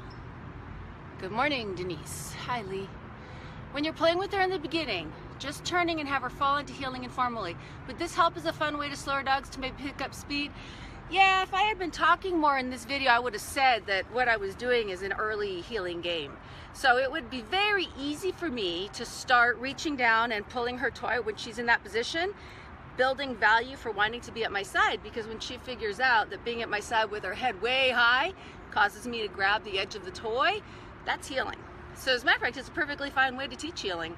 Adds a little energy and drive. So for sure, if your dog plays, now the trick is always reach for the toy where she should be. So if she's a little laggy or a little wide or whatever, you won't be getting the toy because it's not where it needs to be. And when the dog figures that out, that'll really help your heeling. Tanya, are you working on one side for heeling? I'm only training heeling on one side, but I'm actually starting to work her on both sides just to balance her a little bit. That's why I'm making a real effort when I'm playing tug to have her come up on both my left and my right, because I've done enough now on the left that I'm afraid I'm going to unbalance her. So I'll only work heeling, but heeling, I mean, how much time do I spend? 2 minutes a day? It's just nothing. But playing, she should learn to play on both sides no matter what her sport. She should be very comfortable. So I'm doing a little more now. Yeah, well, Tanya, she's not a challenge. So the thing about her, if you just look at what she offers and you work with the kind of the next logical step, she progresses and progresses and progresses because she's genetically wired for this kind of stuff. Most dogs would get stuck. And the other thing that's kind of weird about her, normally everything is 2 steps forward, 1 step back. So, well, in fairness, I worked her last night out here, and she had a bad night. There was a few things. One, the reason I brought that second toy out today, she got obsessed with that thing last night. She wasn't having me or my toy, and that's fine. I worked through it. I was kind of hoping she would show you that again today so we could have talked through it. But, you know, because she's bright, she kind of learned in one session that she is welcome to do whatever she wants. She can play with other toys, but anything I have is way more interesting than anything she has, and she got that lesson. Today's the first day I actually tried playing with the second toy. Yesterday I was only focused on trying to get her to abandon it and come back and play with me, because she just wanted to sit and chew and chew and chew. But so she figured that out. So what I would do now, because I know she does have a little bit of it's mine, there's actually a lot of toys down around here. I would start rotating through all of them, just playing with one, drop that one, go get another one. So she's welcome to have an opinion. She's welcome to pick a toy. If I just like the way I let her out, I just send her out here and she can do what she wants. I don't care. I'll work with what she picks. But if I decide to switch, I would like her eventually to be able to switch for me, and that's what I was working on. Ashley, what do you mean by being worried about being unbalanced? Are we referring to the toy play when I was playing on both sides? If you always play with the dog on the left, you're orienting their body to the left, so you're strengthening one set of muscles. If you work on both sides, the dog's physically is better balanced. It's just like I work so much on the left that my left arm and hand are much stronger, and I'm much more comfortable maneuvering this side. This side is hard for me. I have to think, and I'm not quick, and that's because I'm not balanced. I haven't worked on both sides enough. That's more of a problem for some people than others. It's more of a problem for some sports. I know a lot of people do teach formal heeling on both sides, and I don't. I think I probably could or should or whatever, but I would say this. I don't heel my dogs for half an hour at a time. I doubt I do 2 minutes a day with any dog, so I'm not really worried about causing physical problems. I do play, though, on both sides. I play with toys on both sides. I do a lot of run and fetch, and my dogs spend a lot of time just being dogs, so I don't think they're going to be as physically unbalanced. But I would be a little concerned about it with her if I only taught her to play off my left side, because it would make it harder and harder to get her to come to my right side and my right hand. Okay, I think I've got everything. So what I was trying to work on with the food today was more movement and healing. As I've said 100 times, healing, precision healing is boring. And mostly what I've worked on with her is precision healing, pivoting on the left, hurry to the right. So today I'm trying to add more, look, you need to pay attention because you don't know which way I'm going to go. I might go between my legs and then I might take off to the right, I might take off to the left. You just don't know. So I'm trying to get her moving and engaged. Precision healing is all about what's in it for the dog. It's a cookie, but it's not about the interaction with you. As soon as you start adding a little game to it, then it becomes about the interaction with you, the activity, and the rewards. And also your rewards go way down. So it's a nice way to start thinning the rewards. Plus, it's just fun to play with her. Okay. I think we're good.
Good girl. Nice. Which one do I have? Ready? Set. Get in. That's a girl. That's it. Bad girl.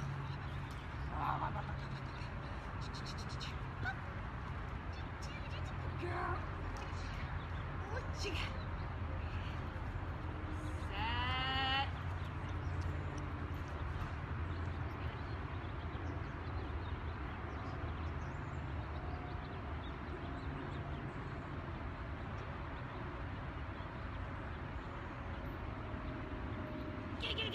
Good girl, that's it. You. Gotcha. Oh. You're so good. You're so good. Ready?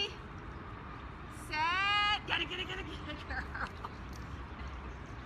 Nice, good girl. Oh. Yeah. Dead dog? Are you a dead dog? I go give me a dead dog. Oh, she's a dead dog. She's a dead dog. All right. Ready? Set. Get it! Good girl. Go get it. Puppy, you're so smart. You're so smart. You're so smart. Yes, you are. Whoop.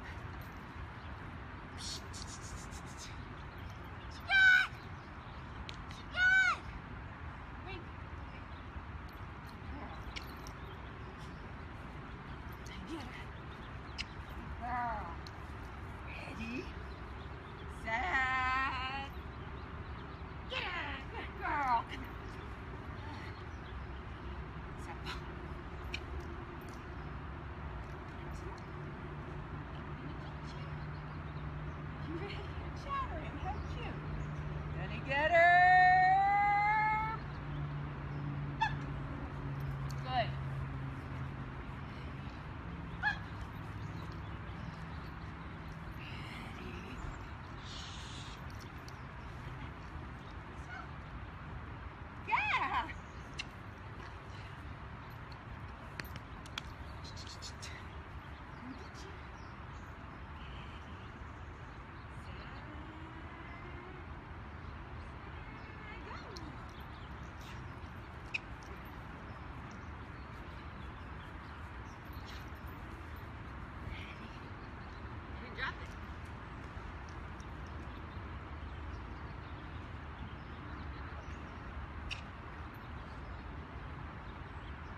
Good girl. Get her. I'm gonna get you.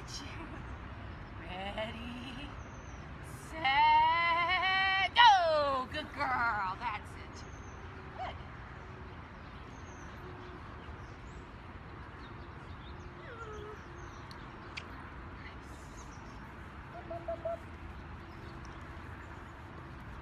Hey, hurry.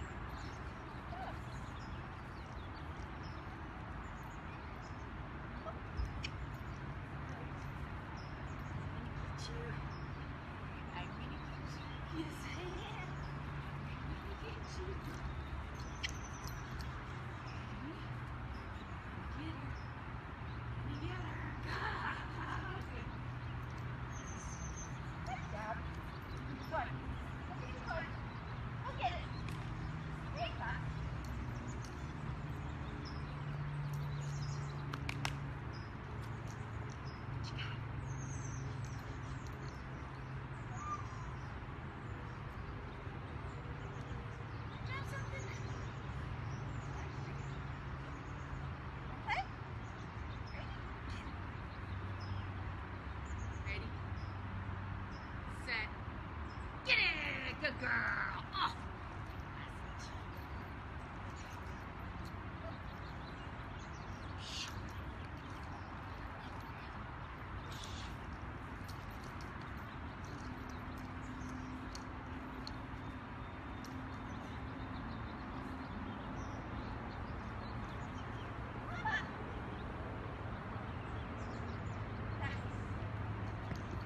You eat that, huh? There, roll on your head. Roll on your head. You did a good job. Had enough? I need more. I need more. I need more. Ready?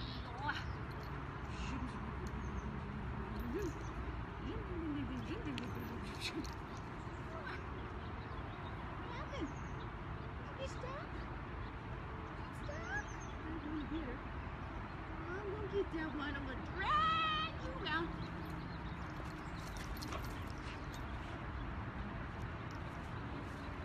What you got? What you got? You're a good girl. You're a good girl. You're a good girl. Yes, you are. Oh, you're such a good dog. Yes, you are. You are.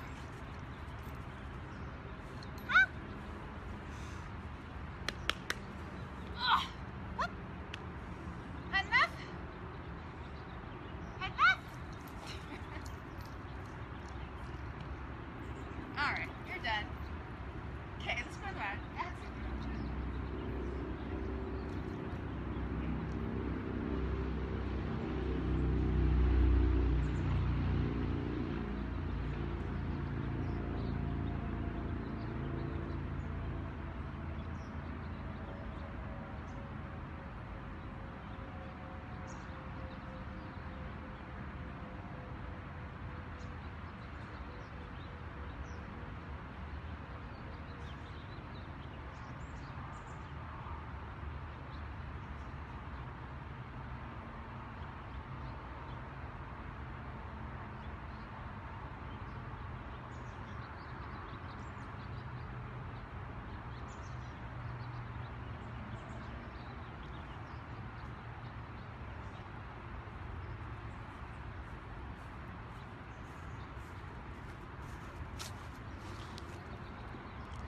I am relocating to a place with less sun.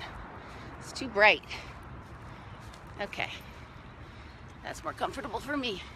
So there, I kind of am changing direction a little bit. I'm taking the skills she already has, some of the things I already taught her with food, and combining them into personal play. So my guess is that those of you who are really struggling with biting and personal play are making too strong of a line between toy play and personal play, and then you're saying the dog won't hold the toy. Blur the line, right? So if you think about it, if you look back on this tape later on, there's a lot of personal play in there, but it's a very blurry line, right? So she's not as inclined to let go. She doesn't quite know what happened. Notice I use the food the same way. I make it very playful, very light. Keep her moving all the time, throw in a little bit of healing. The more you can blend all those things, your play, your work, your interactions, the better off you're going to be. All right. Let's see. Any questions? You are. Hello, ladies.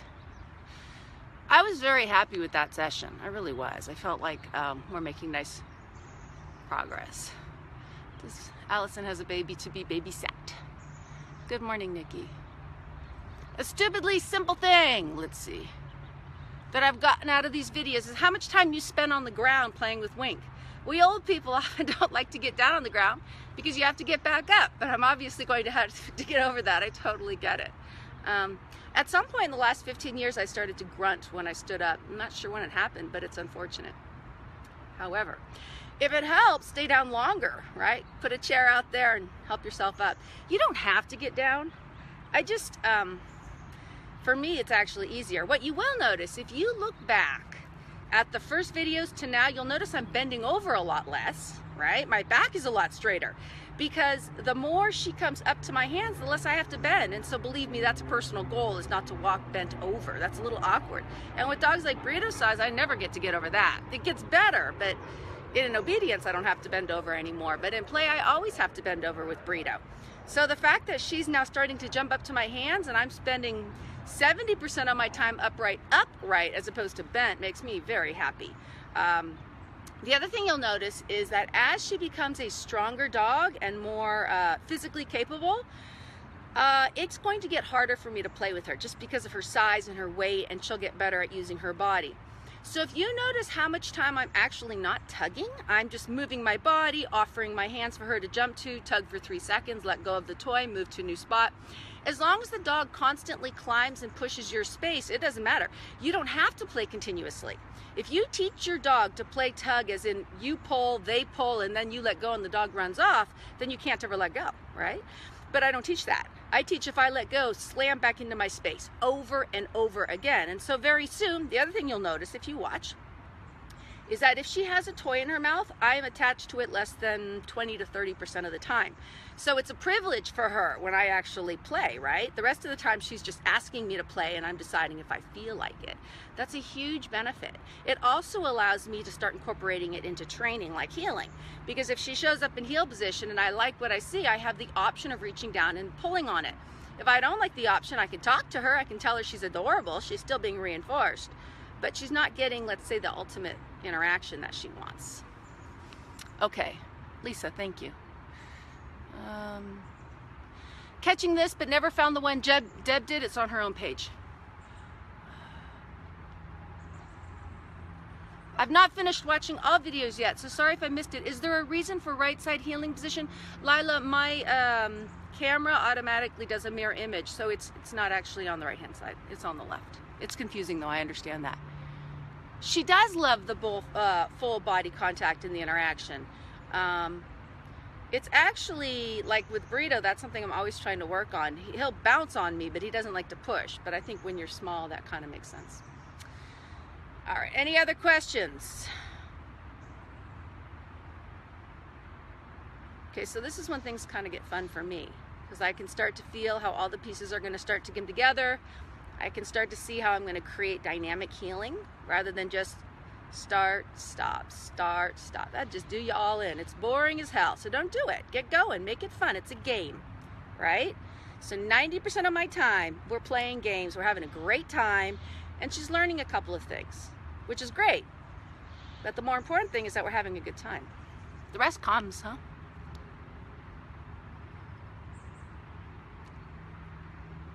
Okay. So going forwards, the kind of things I would work on now, she's doing very well switching toys. I'm very happy with that. Do you see how she knows ready, set now? So that's impulse control. So while I didn't call it that, the fact is that's teaching her impulse control. Did you see what I did when she went forward and she grabbed the toy before I told her to? Very quiet, but that's impulse control training. That's my way of saying you can break if you want, you can mess with the toy, but it's not gonna work for you. Soon she won't do that at all because she's a smart girl, huh? was going to say something and I sort of lost it. Oh, so now she's switching between toys. That's good. I think I might, maybe I'll start doing some presentation. So what that means is instead of throwing the toy to start her or activating it on the ground, I'll see if I can get her to start targeting. So holding the toy up and saying, get it. We'll see. I think she's just right on the edge. Hard to say if she's really ready for that. I'll find out. If she's not, she's not. Then I just back it up and worry about it later. She obviously will be soon enough. Okay, if there's no more questions, I'll let you go.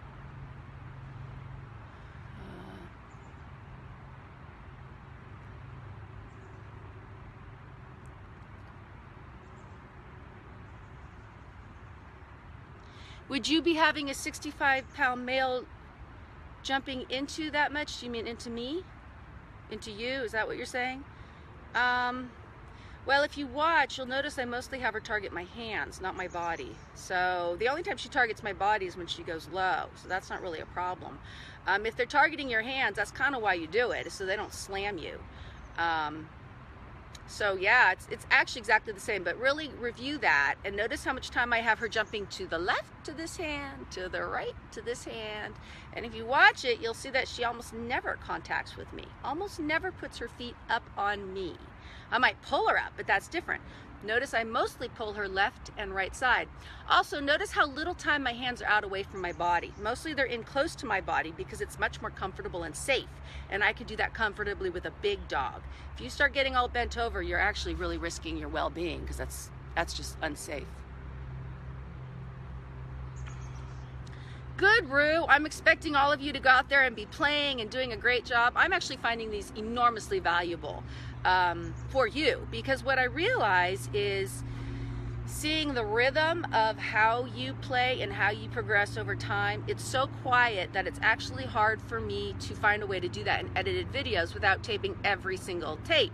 And I can't do that long term, but I can certainly do it for 2 weeks. So I think if people grasp the rhythm of how I play with the dog and the amount of time I spend and the things we do, and then if you look back over time and see how this affects this and what she's learning, I think that's going to be super helpful for you guys eventually to see what it all looks like. Because I think there's a tendency for us, trainers or whatever, to focus on one thing. So today is personal play. Today is toy play. Today is food play. And we get really stuck and we get it in our head that there's one way to do things.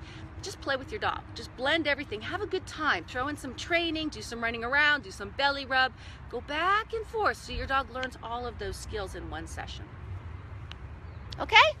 All right, guys. Thank you. Talk to you later. Bye. Yeah. Okay, guys, that's it. We're done. She did a nice job. Thanks. Bye. Good morning.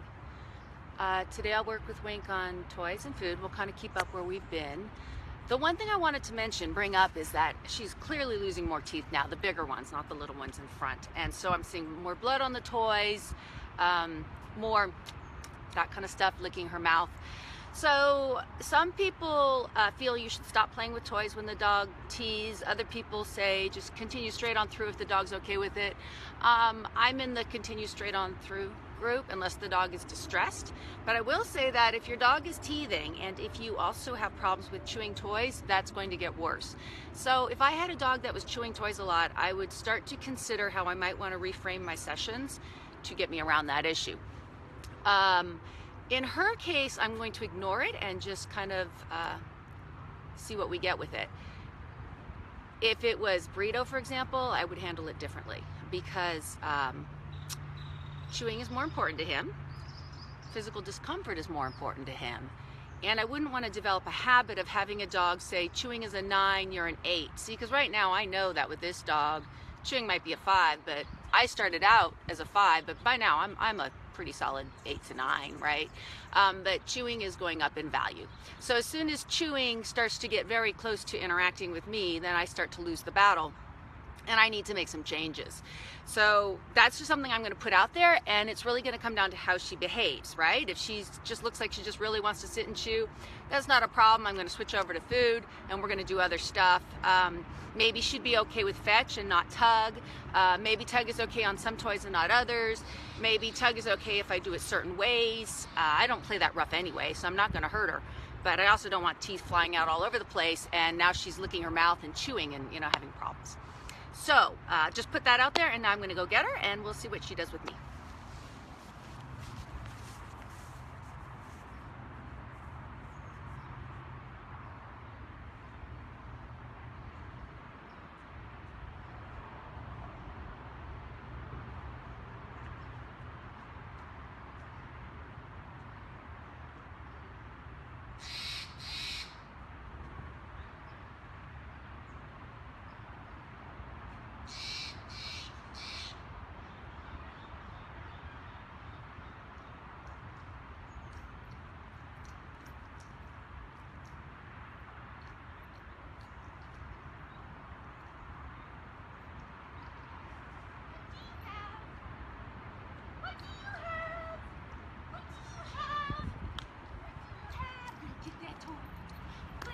Toy. Oh, I'm gonna get your butt. I'm gonna get your butt.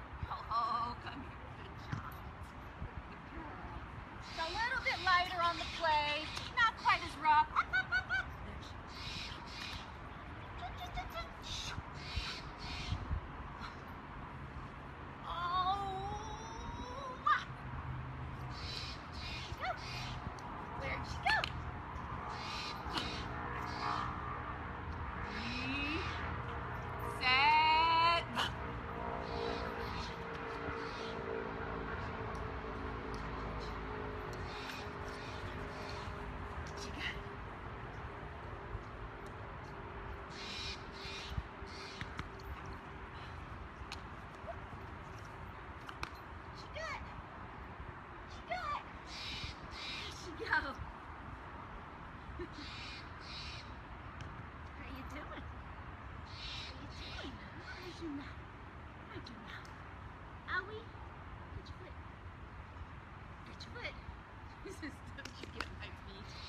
Don't you get my feet? What'd you find? What did you find? What did you find? I don't even know. I don't even know what you got. Oh, glove. Yeah. Okay. Ready? Set. Go!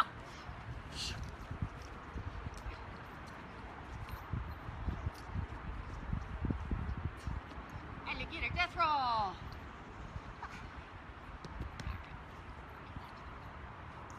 Let's go. Girl, hurry. Do you want cookies? Ready, set, go.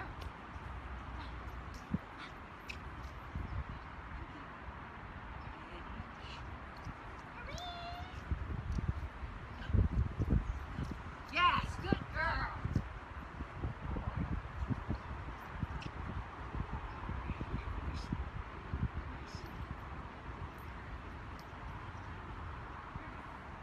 Oh, good. And, yeah, look at you.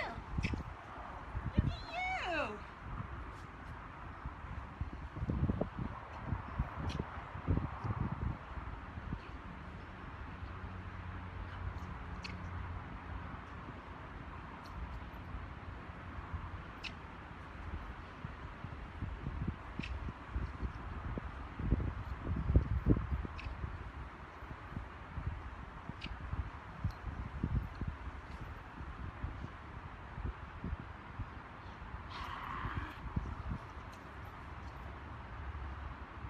So silence predicts action, right?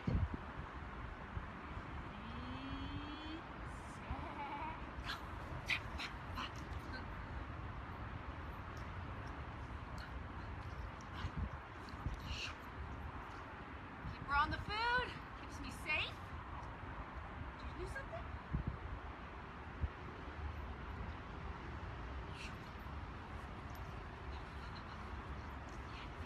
Good.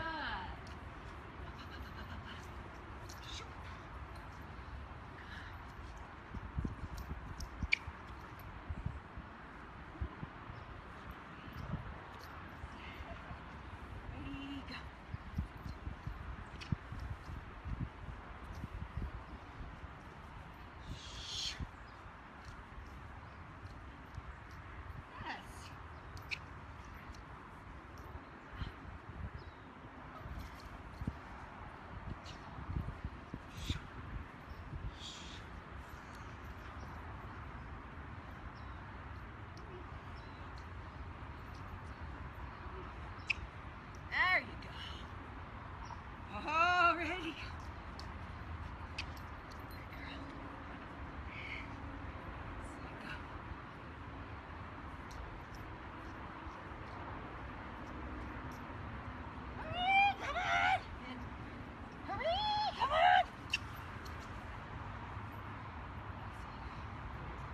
your toy. Okay, let's try again.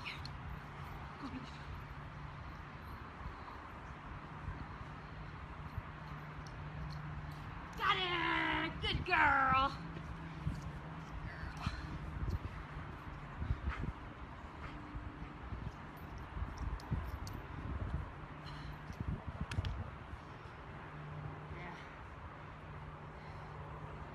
I don't want her to run away when I approach. So the best thing you can do, if that happens, come over, pet the dog. Oh, I hope you can see me. I might be a little out of the frame, I don't know. Anyway, if she's gonna take her toy and have a rest, that's fine. But don't take it, or she'll avoid when you walk up. I don't want to play keep away. Want to play with this? Ready, set, get it! Get that toy. That was also the start of teaching a little bit of targeting a toy in my hand. So I built a little drive, I got her moving. I'll do it again so you can see. She's an alligator. See, I just drag her around like a dead thing. You're getting heavy. I teased her with the toy. I went back, I went forth, I went back, I went forth. I put 2 hands on it. I kept up the same movement, and I let her get it. If she doesn't come in with energy, she was a little unsure there. If you really watched, you could see it. I keep going, right? I can go back to the ground, and I'm sure as heck not gonna feed it to her.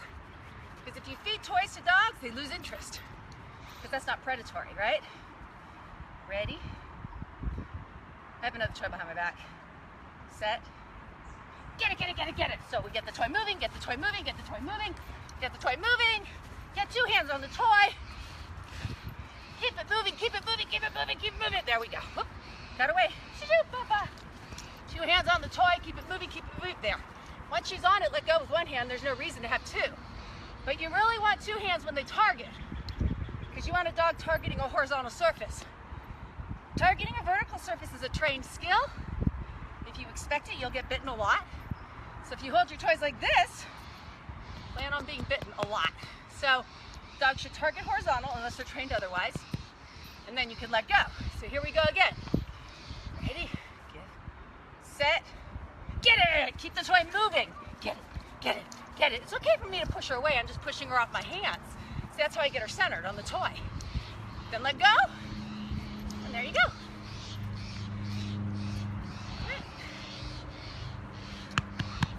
Enough? Ready? Set. Get it! Get it, get it, get it! Good job. Build up some food drive. Hold her back. Same as a toy. I got a cookie. Ready? Set. Get it! Go, go, go, go, go, go, go, go, go, go, go. Keep it close to her nose. Get that toy, get that toy. Get that, go, go, good girl. Okay, get it. I overfaced her, so she said, how about if I offer it down? So now I need to get her moving. Go get the toy. Yay! Bum, bum, bum, bum, bum, bum, bum. Nice. Nice, look at you. Well done, little Winky. Well done, Miss Winky. I will miss her when she's gone. She goes home in a couple days. All right, she's done. I'll put her away. Come back, see if you have any questions. Yeah, I think that was the stuff I wanted to do today. Let's go.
Okay, she's away. Gosh, I hope you saw most of that. And now I'm looking at it wondering if I was at an off angle. That's too bad. So I wanted to do more with toy play in work, but she's just not there. She's not ready, so that's that. Let's see. All right. Can you explain targeting horizontal against, yeah. So if you think about the way a dog's head is, this the same as ours, their mouth is here. Do you know how hard it is to turn your head like that and bite something? It's not that different for a dog. Dogs aren't designed to do that. They bite from the top. So if a dog is actually chasing real prey, what he's probably gonna do is smash it into the ground. So that's still a horizontal head, right? We train dogs in some bite sports to turn their head and to target things that are off center, but it's a trained skill. The dog doesn't just do it. So if you think about it, you're holding a toy. If you have a toy like this and you present it like this, dogs don't want to bite you, I tell you that right now. The odds that the dog target here is very good. If you hold a toy like this, the dog goes for the horizontal surface. Well, that's you. So the problem is, because the dog doesn't want to bite you, what they do is they bite right here at the junction of your fingers and the handle. And while it's an accidental bite, a bite hurts kind of regardless of the dog's reasoning. And then what happens, the owner starts to get mad because it hurts, they yell, ow, the dog comes off. But the dog was just doing their best, right? So then the dog doesn't want to bite anymore, or the dog becomes very unsure about interacting because it's not serving them well. So just get around the issue altogether. Hold your toy this way, right? So remember, you play, you play, you play, you play, you add the second hand to the toy, you keep it moving. Look at my little figure eights here, right? Figure eights, there we go. And then the dog gets the toy. Did you see? I'm gonna push the dog out on this side. Push the dog out. I'm doing that because what it does is it forces the dog to come around, target on the center. Then I don't get bitten. As a matter of fact, if you watch or go back and look again, you'll see she's nowhere near my hands. That's up to me. That's how I structure her. Once you got her on the toy, though, let go with one hand because that gives her movement. If it's a very powerful dog, keep two hands on the toy. But she's just a baby. That's the last thing she needs, right? Elizabeth, that's why I get teeth on hands. Could be. I say this all the time. It's a technique issue. The amount of time I get bitten is so tiny. I mean, it's almost non-existent. And that's because of how I present the toy. It's very clear to the dog how to bite, where to bite, and it keeps their confidence high, right? What does happen sometimes, right here, the dog's tooth will come again. They're not biting me, but they're bumping their tooth against my fingers on these sides, right in there. And it's actually, it's pretty painful, but it's not something the dog can control. It's the side of their mouth. It's not, they're not biting at all. So I look at that as sort of take one for the team. I don't think there's anything to be done about that. All right, teething seems to bother some for Tug and others not hardly at all. Be nice to have a good plan for the ones it does put off. Yeah, the thing is, don't jerk the toy. That's always just a little uncomfortable. So make sure you're nice and smooth. And usually they do all right. But you're right, you know, individuals, that's the way it is. Okay, not live on my iPad. Says I need flash. Oh, Peggy, I have no idea. I'm no techno person. I'm so proud of myself when I make anything work. The angle was good. Okay, that's good. Excellent. Good. Okay, so we all good? Any more questions? All right. Okay, goodbye. Good morning. Today I'm going to do my video in the patio. My children have evicted me from the house. So we'll work out here. I don't want to work in the front yard because I'm going to work on kind of shaping precision stuff. And I would prefer that she go out into the front yard with a lot of energy and movement and such. And here I'm going to work a little bit more on details. Normally I would do that in the house, and that would work for me. I want to show you pocket hand from the front. It will make more sense to those of you who have mastered it from the side. The one thing you have to know, the dog must stay on the food. If the dog won't stay on the food, it's not going to work. It's that simple. Your hand, these fingers are a block. This is where the food is. Or you can do this. I do both. It just depends. So, if she wants the cookie cookie's in my hand, and if she wants it, she's going to have to come around to the side. There it is. She has no choice. Get the cookie. But to come around and get it, right? Not too big. Okay. She wants the cookie. Get your cookie. Where is it? Where's your cookie? There it is. So now if I start doing that same thing and pushing her just a tiny bit, watch. Did you see how I moved her butt? Okay.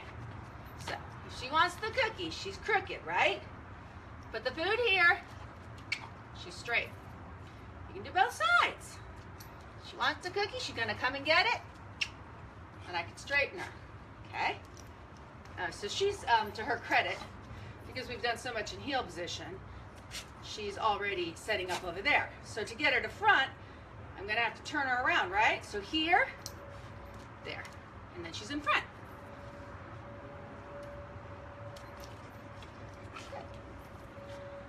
Now, okay, let's see where her healing is at. All that stuff I've been doing in the front yard should be doing good things for her understanding of precision, right? Because she's learning to work off my body. She's learned that. When I work in the front yard, I always help her, right? If I move my body and she doesn't go, I bring my hand down quickly.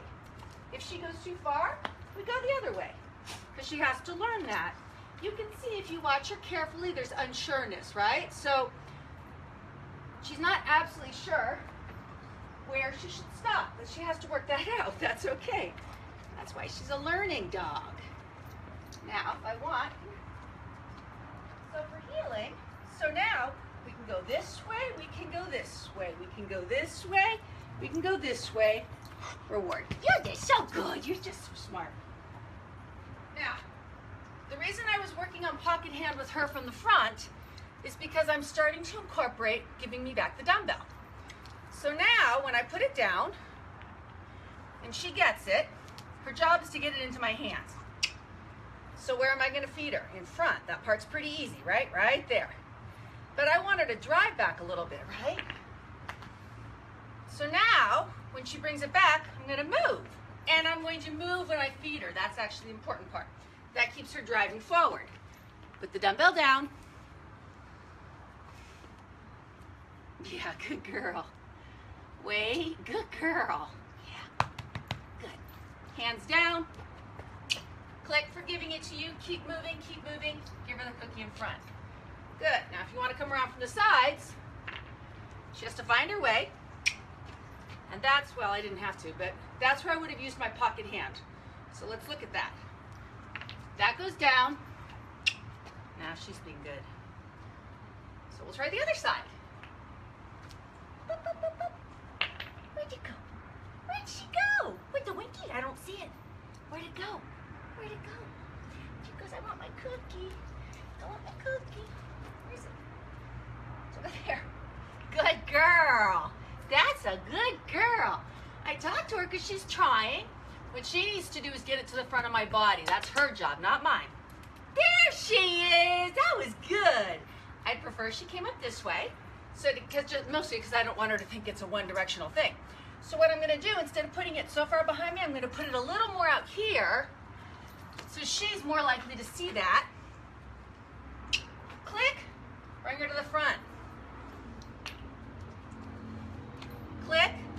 Bring her to the front when you give her the cookie. Good. Where's your tweet? Nice. Oh, that was my fault. I called you off, didn't I? I'm sorry.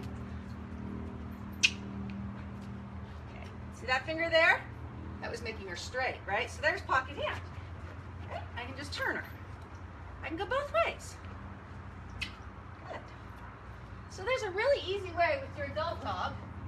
Especially if they're bigger. It's not so easy if they're small. But if you want them in front, you just make your hand a block, bring them to the front, and feed them. Make a block, feed the dog. For what it's worth, this is not trained. I've done this exactly once with her. It's a combination of luring. See, there's a lure. It's kind of a hard lure, actually. It's a very distinct lure. But eventually that's actually useful because there it is. If I can take my hands and move my dog around, then as she gets bigger in particular, if she starts to come in not straight, that means a lot to her. It doesn't yet, but she's already kind of figuring that out. Let's look at her scent work. Good girl. Now at this point, there'd be no reason whatsoever not to put cookies in this jar. And the reason is, her indication is not a hard indication. I can tell when she's found it, but I would like more persistence, so an easy way to get that would be to put food in here, right? So here's what I'm gonna do. Take a cookie, put it inside, Shut it up. Oh, she's just looking good. Get the other ones. Put them down. And wait.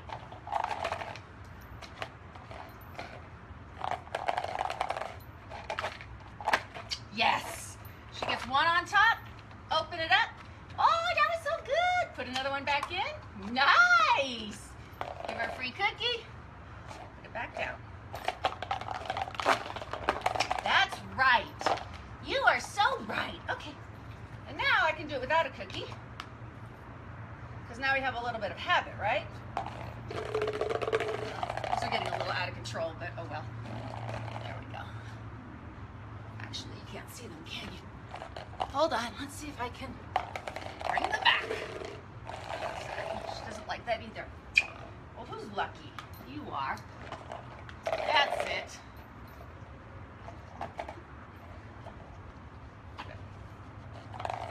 Cookie. Cookie. Let's pull her over there. It's that one.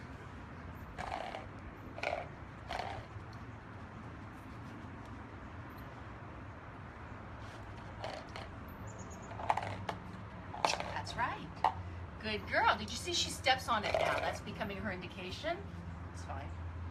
Eventually, it'll be a pickup, and it won't matter.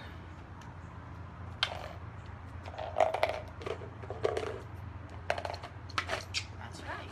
Good girl. That's right. Good. Okay, so that's where she's at with that. Okay. Do a little more healing, and then she's done. All right. Ready? Oh, we have a few more cookies. Not a lot. We used a lot today. Ready?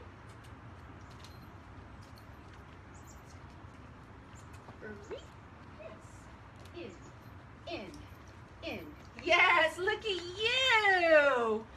Look at you. What fancy dog, huh? Ready? Good. Oops. She's trying. See, she's trying a little too hard, huh? So when I go backwards, that's a hard one. Good. I have to scrape my feet so I don't hurt her. In. Sideways and pivots left are the same. Just a matter of degree. I didn't teach her sideways, it's just automatic. So if you can go this way, you can go this way.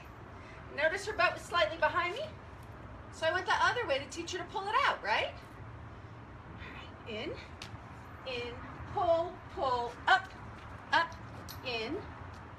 Nice. Giving her a little vocabulary. She got a little confused, so you help her out right away. Don't let them struggle. In. Do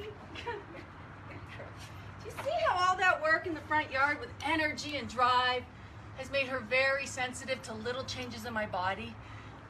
That's why I train that way. Or it's one reason. I'm going to put her away now.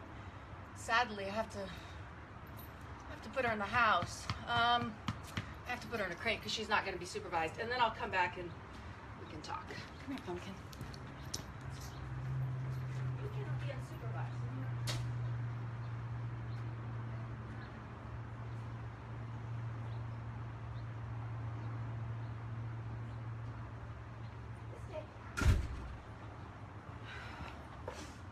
Okay, so I was kind of thinking about this last night. What is this training? Is it shaping? Is it luring? What is it? And the best I can say is it's play. It's play training. I use food to lure, to cause things to happen. As fast as possible, I get off the lure. So if you were watching that pocket hand stuff, my hand is on my waist now.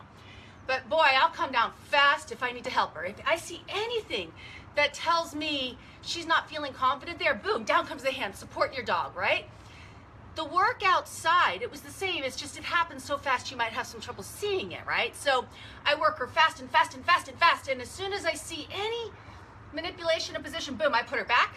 I might drive her around a little bit. Reward, reward, reward. Go back to work. And what you start to do is you get huge attention because the dog is like, I've got to pay attention. Things happen so fast that she doesn't have time not to pay attention. And then what happens when I come back here, because I actually haven't been doing this kind of work with her, it's automatic. It just happened. So what I taught her in my front yard carried over very nicely to here. But it was so much more interesting than the way, like, so for example, what I do online with precision healing, it's all about the food, and that's fine, but you teach the dog to only work for the food. When I incorporate a lot of movement and a lot of kind of gamey spins and energy, what happens is it gives the dog more reason to do it. And it also hypersensitizes them to your body. So if what you're working on is teaching your dog that little tiny twitches of your body mean something, that carries over very, very well to when you do it slow and carefully. So here I was working very, very slowly, and I was doing that because I need to see what I have. It's pretty easy for me, even working fast, to see what I have, but I don't think it is for most people. For most people, speed really masks errors. But with time, you get better at seeing them. And so then what I did here was I'm testing it. All I'm doing is little tiny bits of precision work. I need to see what I've got. And what I have, because I have a little over rotation to the left. Her butt goes behind me a tiny bit. So what did I do? Pivot left, pivot left, pivot left, stop. Her butt goes behind me. Go to the right a tiny bit, reward that. And over time, she hasn't worked on this very long, has she? Over time, what starts to happen is it feels right to her. She starts to feel straight. But I don't test and wait and let her struggle. I just make her right, make her right, make her right, so she can feel good. So it's kind of, it's a little bit of luring to make things happen. It's errorless shaping, because if I don't get what I want right away, I make it happen. I make her right. I find a way to allow her to be successful. It's games, you know, it's fast paced. Tomorrow she goes home. So that's it, but I had a lot of fun with her. She's a fun dog to work. I hope she has shown you that the dog does matter, right? The trainer does matter. So a skilled dog with a skilled trainer is going to move much more quickly than a skilled dog with an unskilled trainer. Actually, that's almost your worst combination. Or a skilled trainer with a less skilled dog, right? The more the dog brings to the table, the easier. And the thing about her, it's not about intelligence. Most dogs can learn that fast. That's not what matters. What matters is focus, right? So I can take her here where she's been one time. She does go out potty here, so this is not unfamiliar, but that's not the point. In my front yard, the first day it took her 10 or 15 minutes to run around and look at things. The second day it took her 1 or 2 minutes. And after that, she never looked around again. That is genetic, all right? So I didn't teach her that. She came with that package. You can move so much more quickly with the dog that brings that genetic package to the table because you're not fighting with them. And then the second thing she has is a lot of interest in what I have. She wants my food. She wants my toys. She also likes my personality. She likes to engage. So now I have a focused dog who cares about what I have. I'll tell you guys, if you have that, you have 95% of it solved. That is enormous to have that kind of temperament to work with. Both of those are largely genetic. You can work on them. You can mess with them. But if you look at like Brito or Lyra, when they are engaged, they learn just as easily, just as fast. The difference is they don't stay engaged that way. And that is what makes really good competition dogs. The ones that start out genetically with a package like that are much easier to work. So let's say on a scale of 1 to 10, let's say I'd say she's actually a 10. Anything from a 7 to a 10, you're going to be fine. It might be slower, but it's very easy to work with a 7. It's just a matter of time. You just show them that you're fun, and then it all comes together. But when you're working with dogs that are on the 0 to 5 end of the scale, either for drive or for focus, or their environmental suck is strong, like in Brito's case, his drives are okay. It's his environmental focus is super high. If I take him to a training building, he's indoors, totally different dog. He's actually quite good, quite focused, but that's not my reality. I don't have training buildings. We don't really trial indoors here, so I'm not putting energy into that. I'd rather just work the problem forever. When you have a dog that's bringing a package like that to the table, your life is easier. If you have a dog that's in that 1 to 5 scale, your trainers and your friends can all tell you if you just did this and if you just did that. And while it's true, you can do a lot to make things better. You will always be fighting an uphill battle. And in fairness to you, I am impressed by people who take the time to fight the battle. But don't misunderstand, you're fighting a different battle, right? It's a different road if you have a more challenging dog. It doesn't mean you shouldn't get on the road. It does mean you shouldn't tell other people that why don't they just do this or just do that or just raise the value of the treats? Because it's not like that. genetics really matters, doesn't it? The third one is endurance and attention span and energy. Hers is a little bit exceptional because she's so young, you know, for I think she's 5 months now. For a 5-month-old puppy to be able to pay that much attention is lovely. However, that is not a big driver for me because I find that most dogs get there with age. It might be 2 or 3 years of age, but I don't care about that. But the environmental thing is genetic, and it doesn't just go away. And drives for things tend to be genetic. So toy drive, most dogs have better toy drive than their owners realize just because the owners aren't working with the dogs in a way that brings that out. But the innate interest is still there. So you can work on it, you can do things to make it better, but you don't create it, right? With a different person, Wink would not be bringing back the toy. I know this. She would be showing some possession, and I think she could end up frustrating an owner. But not because of her at all, just because maybe some people would do things that would not work for her. So let me see what questions you have. Since we're sort of wrapping up the end of the Wink series, huh? It's kind of sad. It's kind of sad. All right. Why do I have so much trouble? Facebook is not playing it live. I think it is, but it may not be for you. Working fine here. Cancel. Love the steering. For once I catch you live. I was in the middle of reviewing our homework for Healing Games, and this is when it came up. Well, glad who made it, Susan. Who is the puppy? She's my friend's dog. I borrowed her for 2 weeks. But she's not mine. I want Wink's kind of genetic package in my next puppy too. How do you reliably evaluate a litter for puppies for this kind of people focus? Chrissy, I don't think you can. I know people say, oh, I took the one that hangs out with people. Well, Lyra hung out with people too. It's not the people focus that I'm looking for. It's the lack of environmental focus. And that's really hard, in my opinion, to evaluate in a 6, 7, 8 week old puppy. Yes, there are things you can look for, but I will always tell you, go back to the parents, go back to the pedigree. I put my money any day on the parents and the pedigree over the puppy. That's where I'm at. Other people are in different places. Okay, no more questions? You're all good? Okay, let me just double check and then you're free.